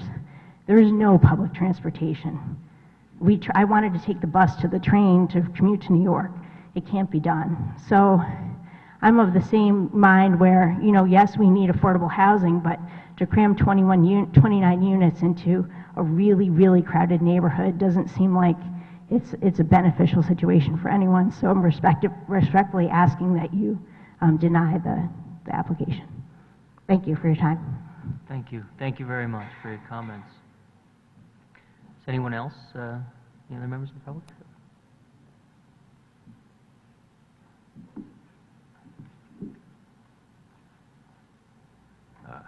I'd like to thank you all for letting me stand up here. My name is Richard Campbell, and I live at 203 Burroughs Road. My wife and I have 3 daughters, and we've lived there for about 10 years, 3 young daughters. They were all born there. In that time, I worked out of my house for a period of time, and I'll just say that, Burroughs and Black Rock Turnpike is probably, one of the worst intersections I've ever seen. I live two houses from that intersection, and I've personally seen or heard or, been out in my yard at least 10 accidents. I woke up one of the mornings when an elderly man was killed by a tractor trailer. It's a very dangerous intersection. That whole area is very dangerous. There's no adequate crosswalks at either Morowitz and Black Rock or at Burroughs and Black Rock. There's not adequate turn lanes or radiuses there, and it's chaos. The taking turns on those roads is pretty, risky in its own right, and adding more traffic in that area is not going to help that problem. We won't let our kids play out in the front yard unless one of us is out there because it's so dangerous. We will not let them walk across the street without holding our hands or us with them, and we walk along Burroughs with them holding our hands because it's so dangerous. Again, both those intersections are in extremely unsafe conditions, and they need to be addressed before any more large projects like this are pushed out there, in my opinion. Thank you. Thank you. Thank you very much. Does anyone else wish to be heard? Public? Members of the public? Going once? Mr. Chairman, if I may, Joel Green once again. Mr. Chairman, I just want to note that I had submitted a letter to the commission this evening. I had provided it to Mr. Wendt, and I just wanted to note it for the record that it's a letter from DLS Traffic Engineering, LLC. It's dated December 13. Mr. Spear was very concerned that I provide this information to the commission. Yes, of course. And we have received copies of that letter. Thank you. Thank you very much. Hi, Tony Huang. I'll be real quick. I'm fully aware of the need for affordable housing, and I do understand the constraints that we impose on our town related to this. But I do want to share and ask the commission to review from a standpoint of safety. Real, sincere concerns about pedestrian safety. When you talk about that intersection that is in question, you are looking at people, families and children walking to McKinley, where we are right now, and with construction as well as increased density, there has to be a real consideration given. I asked of this commission to review the traffic safety and traffic light patterns that is at that intersection. And I understand that it is a state road. So I wonder if there was a review by the state DOT authorities of that increased density has relative to the volume of traffic and the complexity that's needed to ensure that the various crossways. As I understand it, there's only one crossway. And there is a shopping plaza, there's a street section, and I'm really concerned that as the traffic study reviewed children walking to school in the morning and children walking back home with their family members. So I would ask the commission to inquire about that from a state study. I'd be happy to offer my assistance in any way, but on a housing basis, I know it's going to be a hard challenge to it because of our current 830G statute, but I do implore the commission to evaluate the public safety of pedestrians. I understand the traffic patterns as it is. I would wish for us to be sure, if necessary, to put in a much more sophisticated traffic pattern, traffic warning, in some cases where there may be people visually impaired or hearing impaired. There has to be a better way to ensure that people that are walking in that neighborhood have a safe access way in crossing the streets. So, thank you. Okay, thank you very much. Any other members of the public wish to be heard on this? Going once, going twice. Attorney Fallon.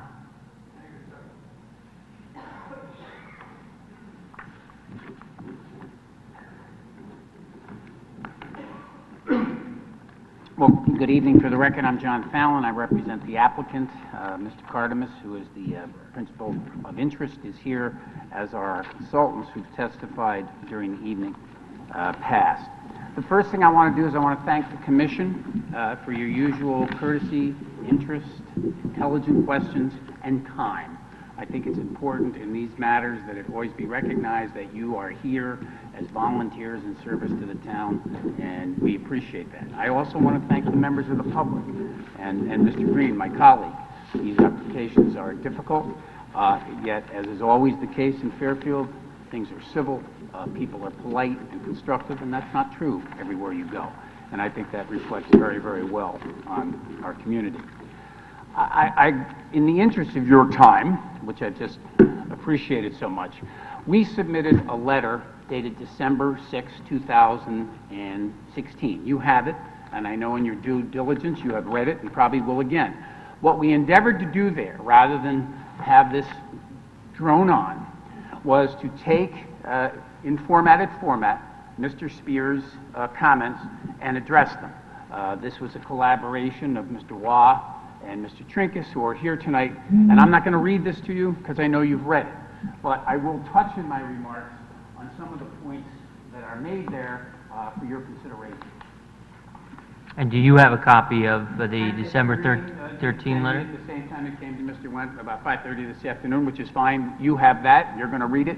I just want to make sure that you got a copy of it. And my characterization of that, with all due respect to Mr. Spears, I think he remakes his points, and he disagrees with our response, but I think it's pretty much the issues are joined in that regard.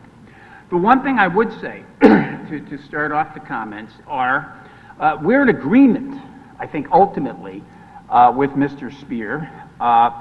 He indicated with regard to the Black Rock Turnpike alternative that the best approach would be restricted right only in and out of Black Rock Turnpike with full ingress and egress on St. Moritz. So when at that point, that just so that someone just raised the level of review conducted by state DOT of the ingress, egress, and the intersection.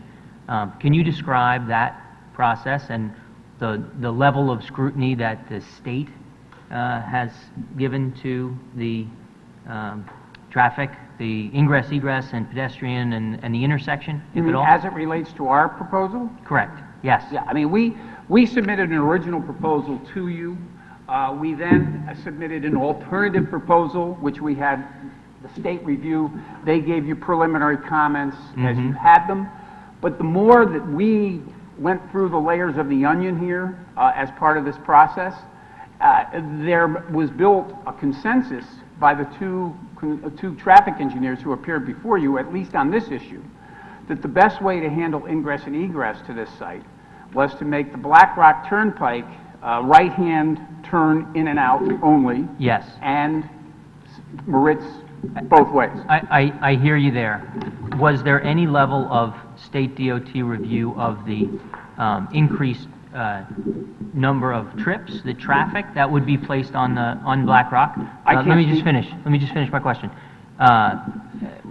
Or the pedestrian traffic, or the timing of the light at the intersection, or any of those issues? And if there wasn't, there wasn't. I just want to be clear My whether there knowledge, was or not. I cannot speak for the DOT. What we, so I can't say there was or wasn't. I have no idea. Not What that- we submitted was our traffic report, and I will address comments with regard to the pedestrian issue in a moment. But if the question is, has the state done any further studies relative to Black Rock Turnpike, this intersection, pedestrian issues, I do not know. Right, and okay, and it's not like you submitted this, and I'm not trying, this is not a trick question. It's not like you submitted this proposal to the state and you have some report that opines about this development on this spot on Black Rock Turnpike, or the intersection, or the pedestrian safety. There's nothing in the record from the state DOT that says this is, one way or the other, right? What we've been, absolutely correct. What we have done has been totally transparent with the commission. There was at the first hearing some indication to study the Black Rock Turnpike alternative. Yeah. So we did that. We submitted that to the state. We got their preliminary comments, which you have, and that's all we've received from the state. The point I'm making tonight, however, is after doing all that, and you will be the final arbiters of this, but after doing all that, it is our opinion that the consensus arrived at by the two traffic engineers in terms of ingress and egress here is the proper one. And that, again, for the last time, is a right-hand in and out for Black Rock Turnpike only, with full ingress and egress to St. Moritz. But anything and everything we've had from input on that alternative plan from the state, you have. Let me talk about the pedestrian issues, if I can, for a moment. It is our belief, and we think the record supports that, and also I'd ask, and representative to that, there's been conversation here about 29 units, and yes, we are applying for 29 units. But of those 29 units, I believe 15 are studios and 14 are one bedroom, or maybe it's the other way around. But the reason I say that in the context of what I'm discussing now is we're not going to significantly impact pedestrian traffic in any event at this intersection. It just doesn't add up when you consider the nature of the units. Having said that, there's been a lot of discussion as part of this record with regard to pedestrian phasing for traffic lights. I was pleased to hear Senator Wong's remarks. I actually called Senator Wong during the pendency of this matter to discuss with him what might be done or could be done to encourage the state to take a look at pedestrian phasing. He's busy. I understand that. I never heard back from him. It is a matter of state jurisdiction with regard to this question of pedestrian phasing. We don't take any ultimate position on that as an applicant, although I would say the following. There is testimony, both from our traffic engineer and the Fairfield Police Department in this record, that one of the byproducts of a pedestrian phasing of traffic lights is that it will have some significant impact in terms of the flow of vehicular traffic. And that in and of itself is something that I assume the state would want to study, because in any situation like that, you're balancing safety of pedestrians and safety with regard to vehicles. The amount of pedestrian activity associated with our development, in our opinion, doesn't warrant the daily delay to vehicles that would result from pedestrian phasing. So let me ask you... And just to finish the point, then Go ahead. The police lieutenant who testified said that pedestrian phasing of signals is warranted in areas of, quote, high pedestrian traffic. So ultimately, it's a state issue. It's certainly an issue that this commission and the town can opine on. It's not one that the applicant will take strong, vociferous objection to, but I think it really would need to be studied very carefully here, because I don't think, in my opinion, and the opinion of, more importantly, Mr. Waugh, it's warranted based upon the amount of pedestrian traffic at this intersection, and it could have some significant negative impacts with regard to traffic safety. Right. Mr. Chairman. I have a question, and then I'll turn it over to you to Commissioner Francis. Can you then talk for a moment about the study which is presently approved and on the way for this, including this section of Black Rock Turnpike, and what that study is supposed to entail, and whether that includes pedestrian flows or pedestrian phasing on lights or on, the congestion issues and so forth. On the second to last page of our response document, we Mr. Waugh added some questions with regard to comments from hearings on the Metro COG study, which is what I think you're referring to. It is. That's the extent of our knowledge with regard to that. And again, I can read it, but I hesitate to read to the commission. But by reference to the COG study, that is the extent of what we know with regard to the study. That is the genesis of the request. And beyond that, I'd leave you to your staff to give you any further information. So you or your traffic engineer or anyone on your team hasn't looked at what that study is going to entail and what I don't think they know what it's going to entail. the issues that drove the study? I mean, I think as we point out in the report, these studies are the basis for federal government and state to identify long-term transportation investment priorities. So we know what the study is about. To the best of our knowledge, I don't think the study includes any provision for pedestrian phasing of traffic lights, but you may want to check that. But I think that what we point out in this record and as part of our response document is the genesis and the nature of that COG study is really quite standard for a road like Black Rock Turnpike or Route 1 or what have you. okay. Commissioner Francis? I'm sorry, Commissioner Francis. Someone, I think it was Mr. Spear, testified that the pedestrian would have to operate the light. So I don't see it impacting the traffic an awful lot. I mean, it would come in clusters at 8:30 in the morning when the kids are all going to school. I'm not expert But I mean, enough. it won't go on all day long. Like, I work in Hartford at a corner that it's Park Street, Hudson Street, walk, whether you want it or not. It's 25 seconds of walk. But this sounded more sophisticated, that it would be signalized. It would be controlled by the pedestrian on demand. Yeah, I'm not in a position to give you expert input in terms of the technology of these pedestrian phasing lights. My understanding is that they can be manually controlled and they also can be automatically timed. Correct. And I think we've seen You're examples right, of automatic would yeah, impact your and traffic again, flow. our ultimate position there is it's an issue, again, it's a state road. The state can study that issue. I'm not going to stay here and say definitively, oh, I don't think it's a good idea. Personally, we don't think it's warranted here and that might have adverse consequences in terms of vehicular traffic and safety.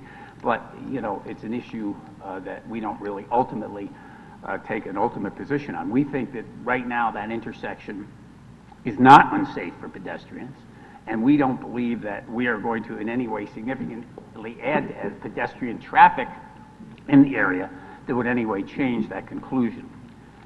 There was a good deal of testimony on site circulation. That's one of the primary areas where I'm going to leave you to the December 6th letter that we submitted. We address in comment 4 our response with regard to the concerns about the dumpster location. We address in our comment 3 the questions raised by Mr. Spear with regard to accessibility and maneuverability for delivery vehicles. We address also in that comment his comment about the designation of a loading area. I would point out that for a residential development such as this, a loading area is not required. The one thing I would want to add, and It's not required under the regulations, but given the application under 830G, you wouldn't be able to build to this density under our regulations either. well, so and given under 8-30G, you have to determine whether the absence of a loading space is a matter of public health and safety Correct. that outweighs needs for affordable housing. Correct. So the notion, though, that simply because the regulations don't require it, doesn't mean that we shouldn't consider it as part of a safe overall design Right. for flow internally on the site of loading and delivery vehicles and pedestrians and all the rest of it. Understood, and Yeah. we've responded to that in our comments. Okay. And our position, for the record, is found in comment response number 3. We also respond in comment response number 6 to the matter of the aisle width, the 20 versus 24 feet. I would want to point out that, as you know, if you look at our site plan, there is a good portion of our aisles that are in fact 24 feet. There is one aisle in particular in the one area that is in fact 20 feet. We offer, as we do in our comments, that the 20-foot width in that one aisle on the property is not a matter, again, of public health and safety that outweighs the need for affordable housing. A 20-foot aisle width is standard under the fire code.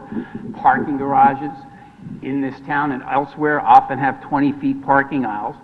And I would point out, and this transcends just this particular comment or this matter with regard to the aisle width, but in the overall testimony on the first night of the hearing by the lieutenant from the police department, who was good enough to come, he was asked directly, I think by you, Mr. Chairman, and I think I quote, are there any overriding public health and safety problems that you see? And his response was, quote, nothing that he found, quote, unacceptable. So I think that goes not only to the aisle width, but I think it goes to many of the other issues that we have been discussing as part of this.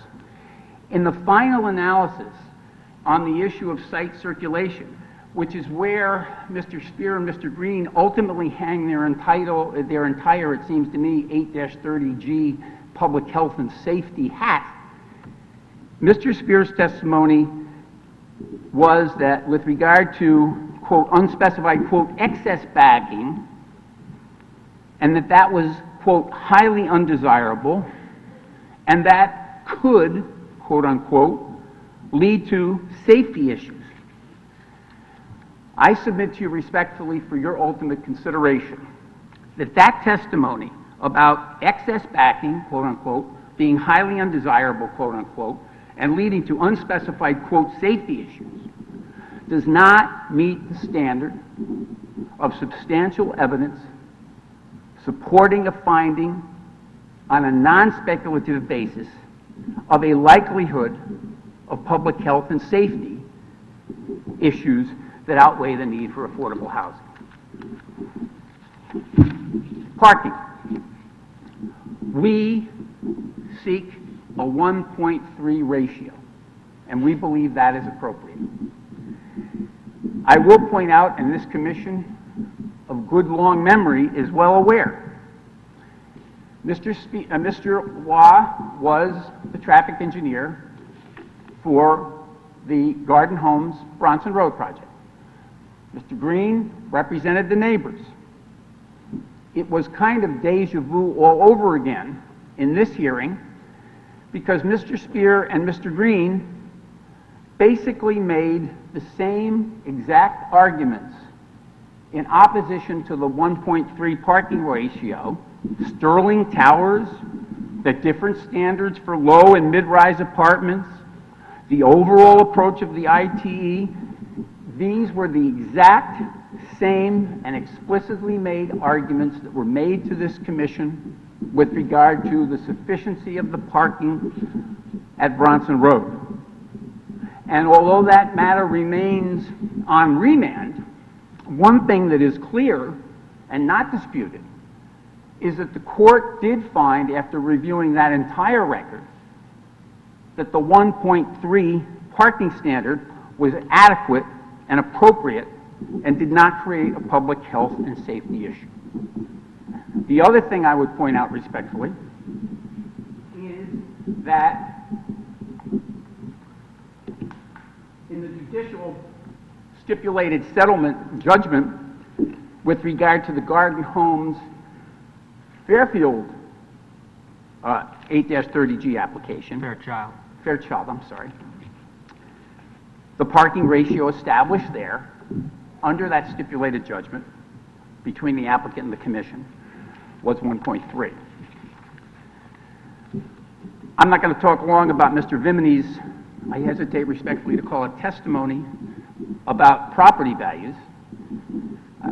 First of all, property values per se are not a public health and safety issue.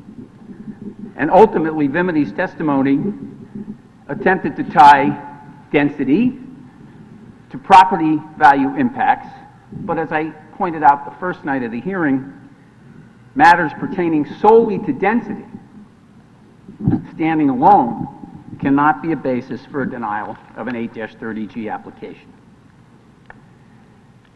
Overall, in addition to pedestrian issues, there's been a substantial focus here on traffic. However, again, one of the areas of expert agreement between Mr. Waugh and Mr. Spear is that ultimately this particular development is not, to use Mr. Spear's words, and I quote, not a huge traffic generator.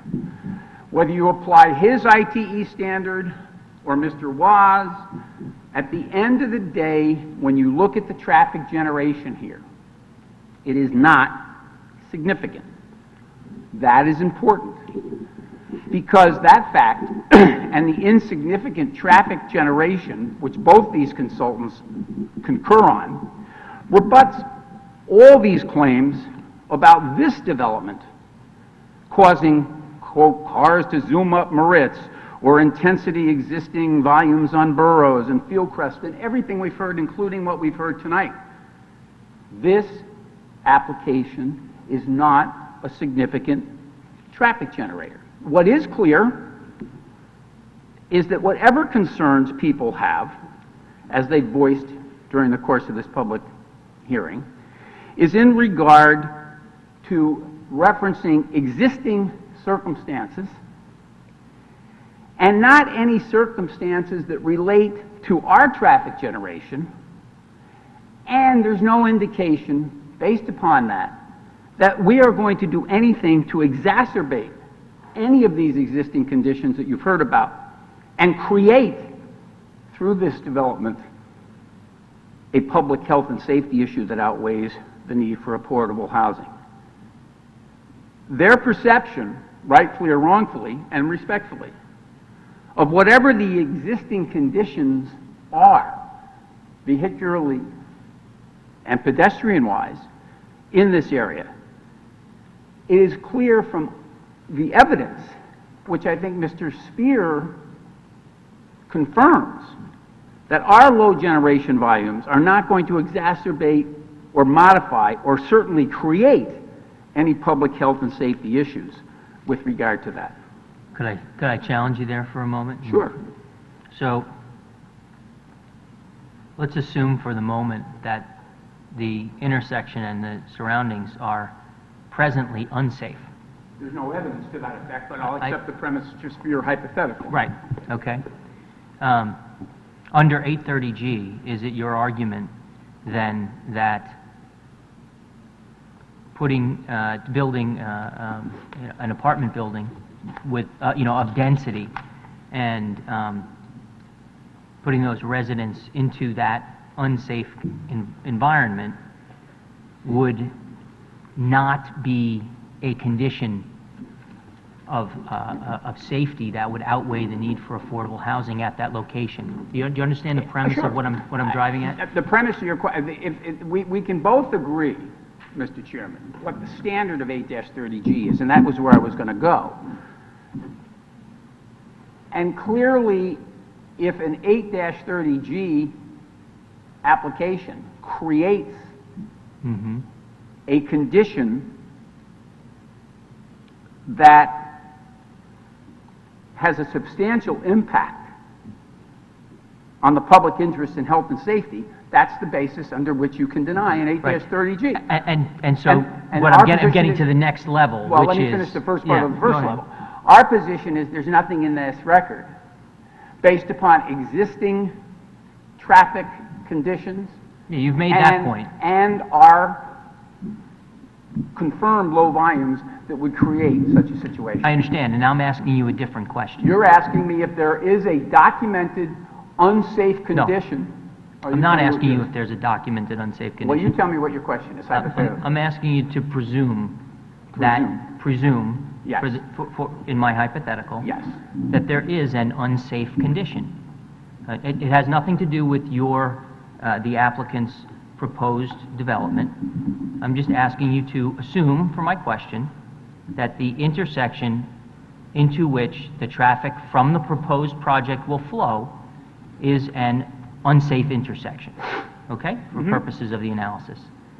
Under 830G, is it your contention that it is the applicant's proposal that must cause the unsafe condition in order for the standard to be met? Or would it, under your analysis, be acceptable to build that development because it's not the applicant that's creating the unsafe condition? Do you understand? I do, and I'll answer your question by quoting the statute, which gets me to where I was going to go anyway, so it's a great segue. The denial of the application has to meet the following standard: that the decision is necessary to protect substantial public interest in health, safety, and other matters which the Commission may legally consider, and such public interest clearly outweighs the need for affordable housing. To answer your question based upon that statutory standard, it would be my position that if an unsafe condition is already in existence, then the denial of the application under your hypothetical, which is not the case we're talking about on this for this record, would not be warranted because that condition already exists. But here your decision is much easier because there's absolutely nothing in this record from the testimony of either the applicant's traffic engineer or the opposition's traffic engineer that gives you substantial evidence in this record, or your own police lieutenant that gives you substantial evidence in this record to make a determination that there's an existing unsafe condition. But do you think that's right, though, that the law would yes, would, because it's hypothetical. Do you think that's right, that the law would compel us to approve a proposed development that places the proposed occupants into an unsafe environment? I've answered your hypothetical question as best I can, and I'm not going to pursue it further with all due respect. That is the answer. You asked me to answer the question, and in respect of your position, I did. But it's an answer, it's a pursuit of a hypothetical that is, to my mind, particularly irrelevant based upon the status of this record. Well, it may or may not be. Well, but that's for you to discuss in your work session, and for ultimately all of us to look at. But true, but this is my opportunity to engage you in this, in I've been the engaged intellectual in- pursuit and I have of the been study that we must undertake. I'm happy to do that after this is all concluded and has been voted on, and we'll go have a drink, and we'll discuss it further. I don't know about that. I'd prefer to have it on the record. You have your response to my hypothetical. Attorney Fallon. Commissioner Noonan? Thank you. That's As I an understood, interesting question, but as I understood, at least the applicant's traffic analysis, with at least especially initially with Moritz Place being the main egress and exit entrance, the underlying presumption was traffic was going to go up to the five-way intersection. The testimony was that it was the better ingress and egress because it released traffic to a controlled intersection. Correct.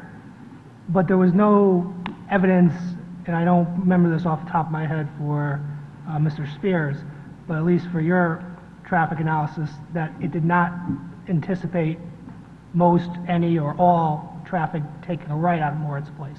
Oh, no, I think that if you read the traffic report, which you'll have an opportunity to do, I think that the whole question of dissemination of trips and how they would go and how they were apportioned for purposes of the study was addressed. And there were conclusions made with regard to who would go left, who would go right. Okay.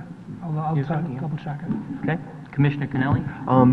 Counsel, I just want to clarify your traffic engineer's position within the context of your argument when you use that term insignificant traffic, because I may have misunderstood my questioning of because you seem to say that this is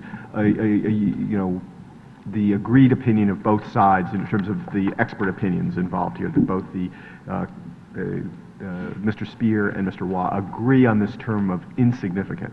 If I used insignificant, the term I used that I quoted Mr. Waugh and Mr. Yeah, Spear that's was the not word. a huge traffic generator. Okay, but so- I think their numbers per se speak to, The point being that, the idea being that the threat of traffic as a safety issue is not, at least your view was, is that both experts agreed on that point, right? That it wasn't that our traffic at its volumes anticipated did not create or exacerbate any public health and safety. Because here's why I ask. I'll assume that, reflecting on what I heard from Mr. Waugh and from you, that that Mr. Waugh's opinion, and therefore your argument, is that regardless of whether we're talking about addition by your development, the proposed development by your client, would be insignificant and not significant to both Black Rock Turnpike and Moritz Place and the roads like Burroughs that follow. But if that's the case, it's not simply this idea that the flow of literally thousands of cars being added to by just a 29-unit building.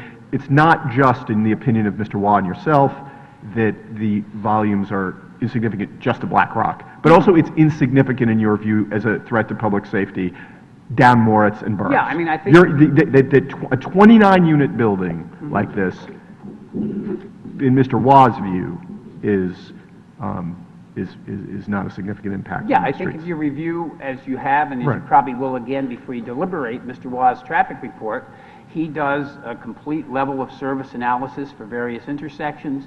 He interposes build and no-build conditions. He interposes the traffic I agree. volume. You don't have to, my point is, a yes will suffice. So the answer is yes. And I'm pained to ask you to be brief, coming from me. But all I would say to you is this.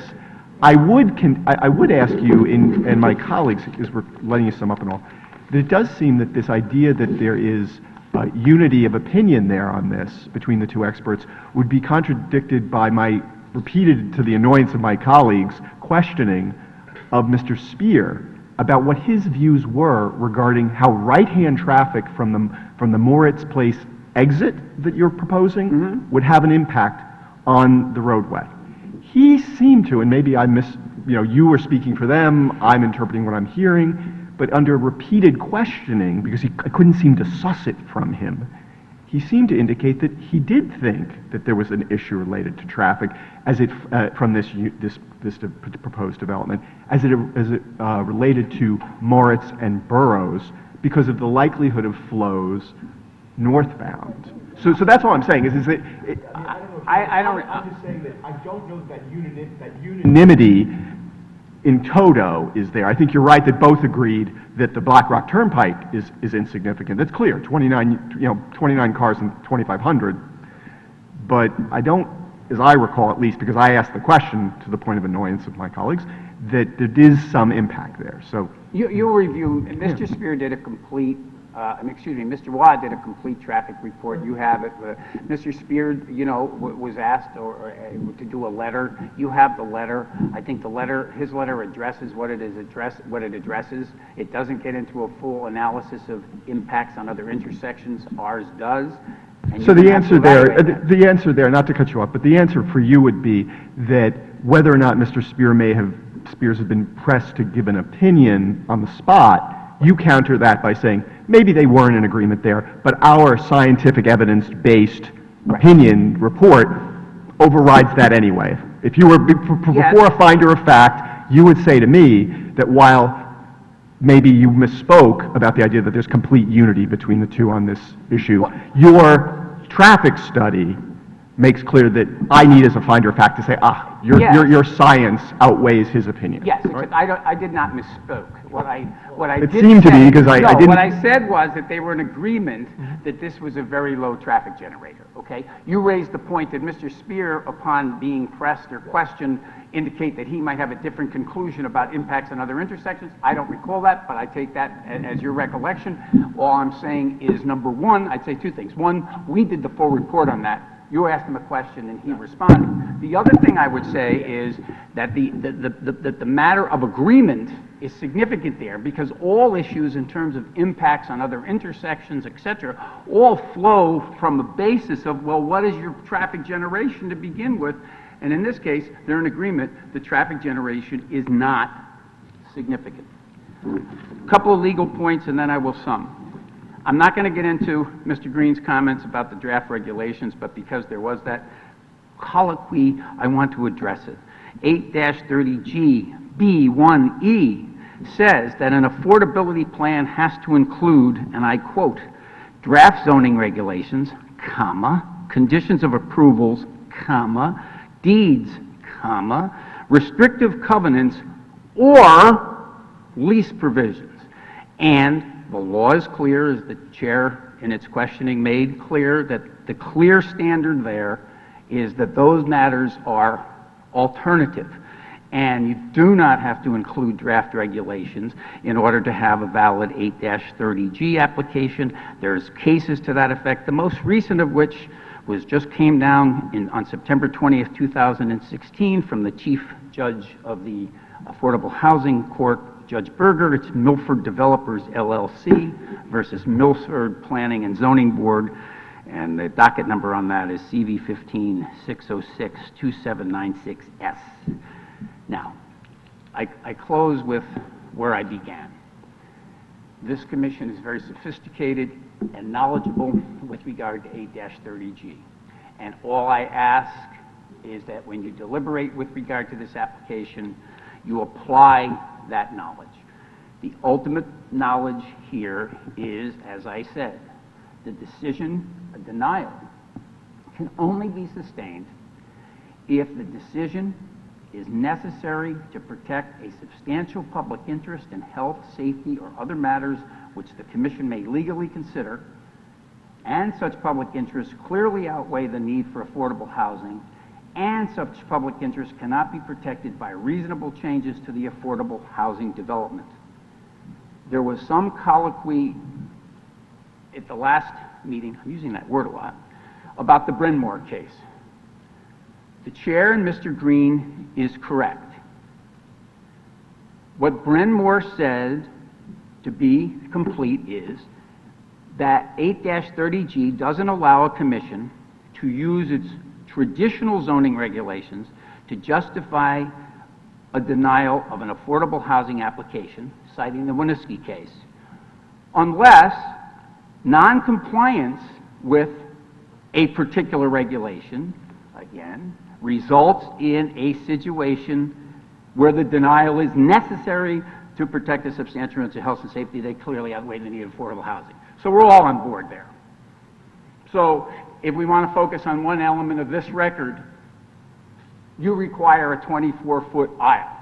We have one 24-foot aisle and one 20-foot aisle.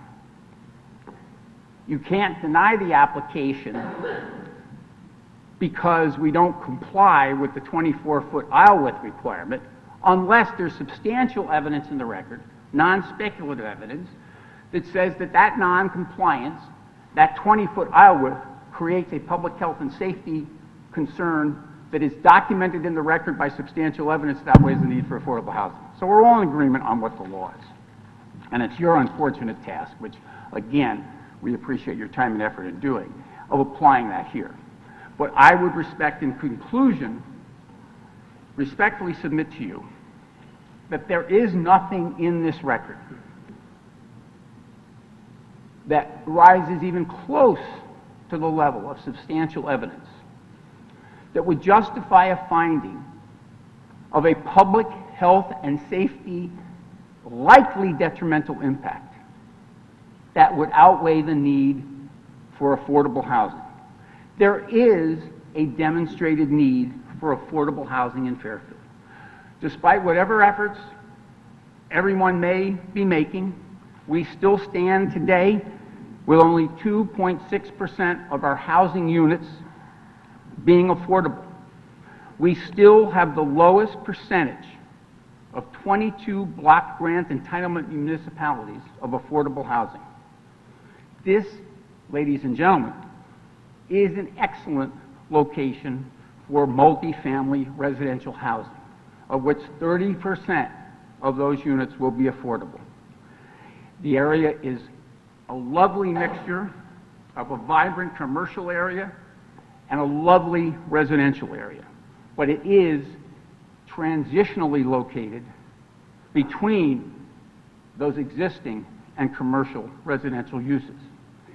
This is housing in both its affordable component and its market component that we need, and that will have the opportunity to benefit a lot of Fairfield folks. Not all Fairfield folks, we're not trying to be exclusionary, but there are a lot of Fairfield folks. Older folks who want to stay in Fairfield, younger folks who want to stay in Fairfield, policemen, firemen, teachers, you name it. And we are deficient for all the greatness of this town, and it is a great town, in affordable housing and addressing affordable housing needs. That's why the legislature passed this statute. That's why it set the bar so high for you. And that's why this application has to be judged not on speculation or emotion, but substantial evidential facts. And if you do that, and if and when you apply this standard, as I know you will make a good faith effort to do, this application should and must be approved. I thank you very much for your time. Does anyone have any final questions for Attorney Fallon? Okay, with that, close the public hearing on this item, and I'll adjourn the meeting.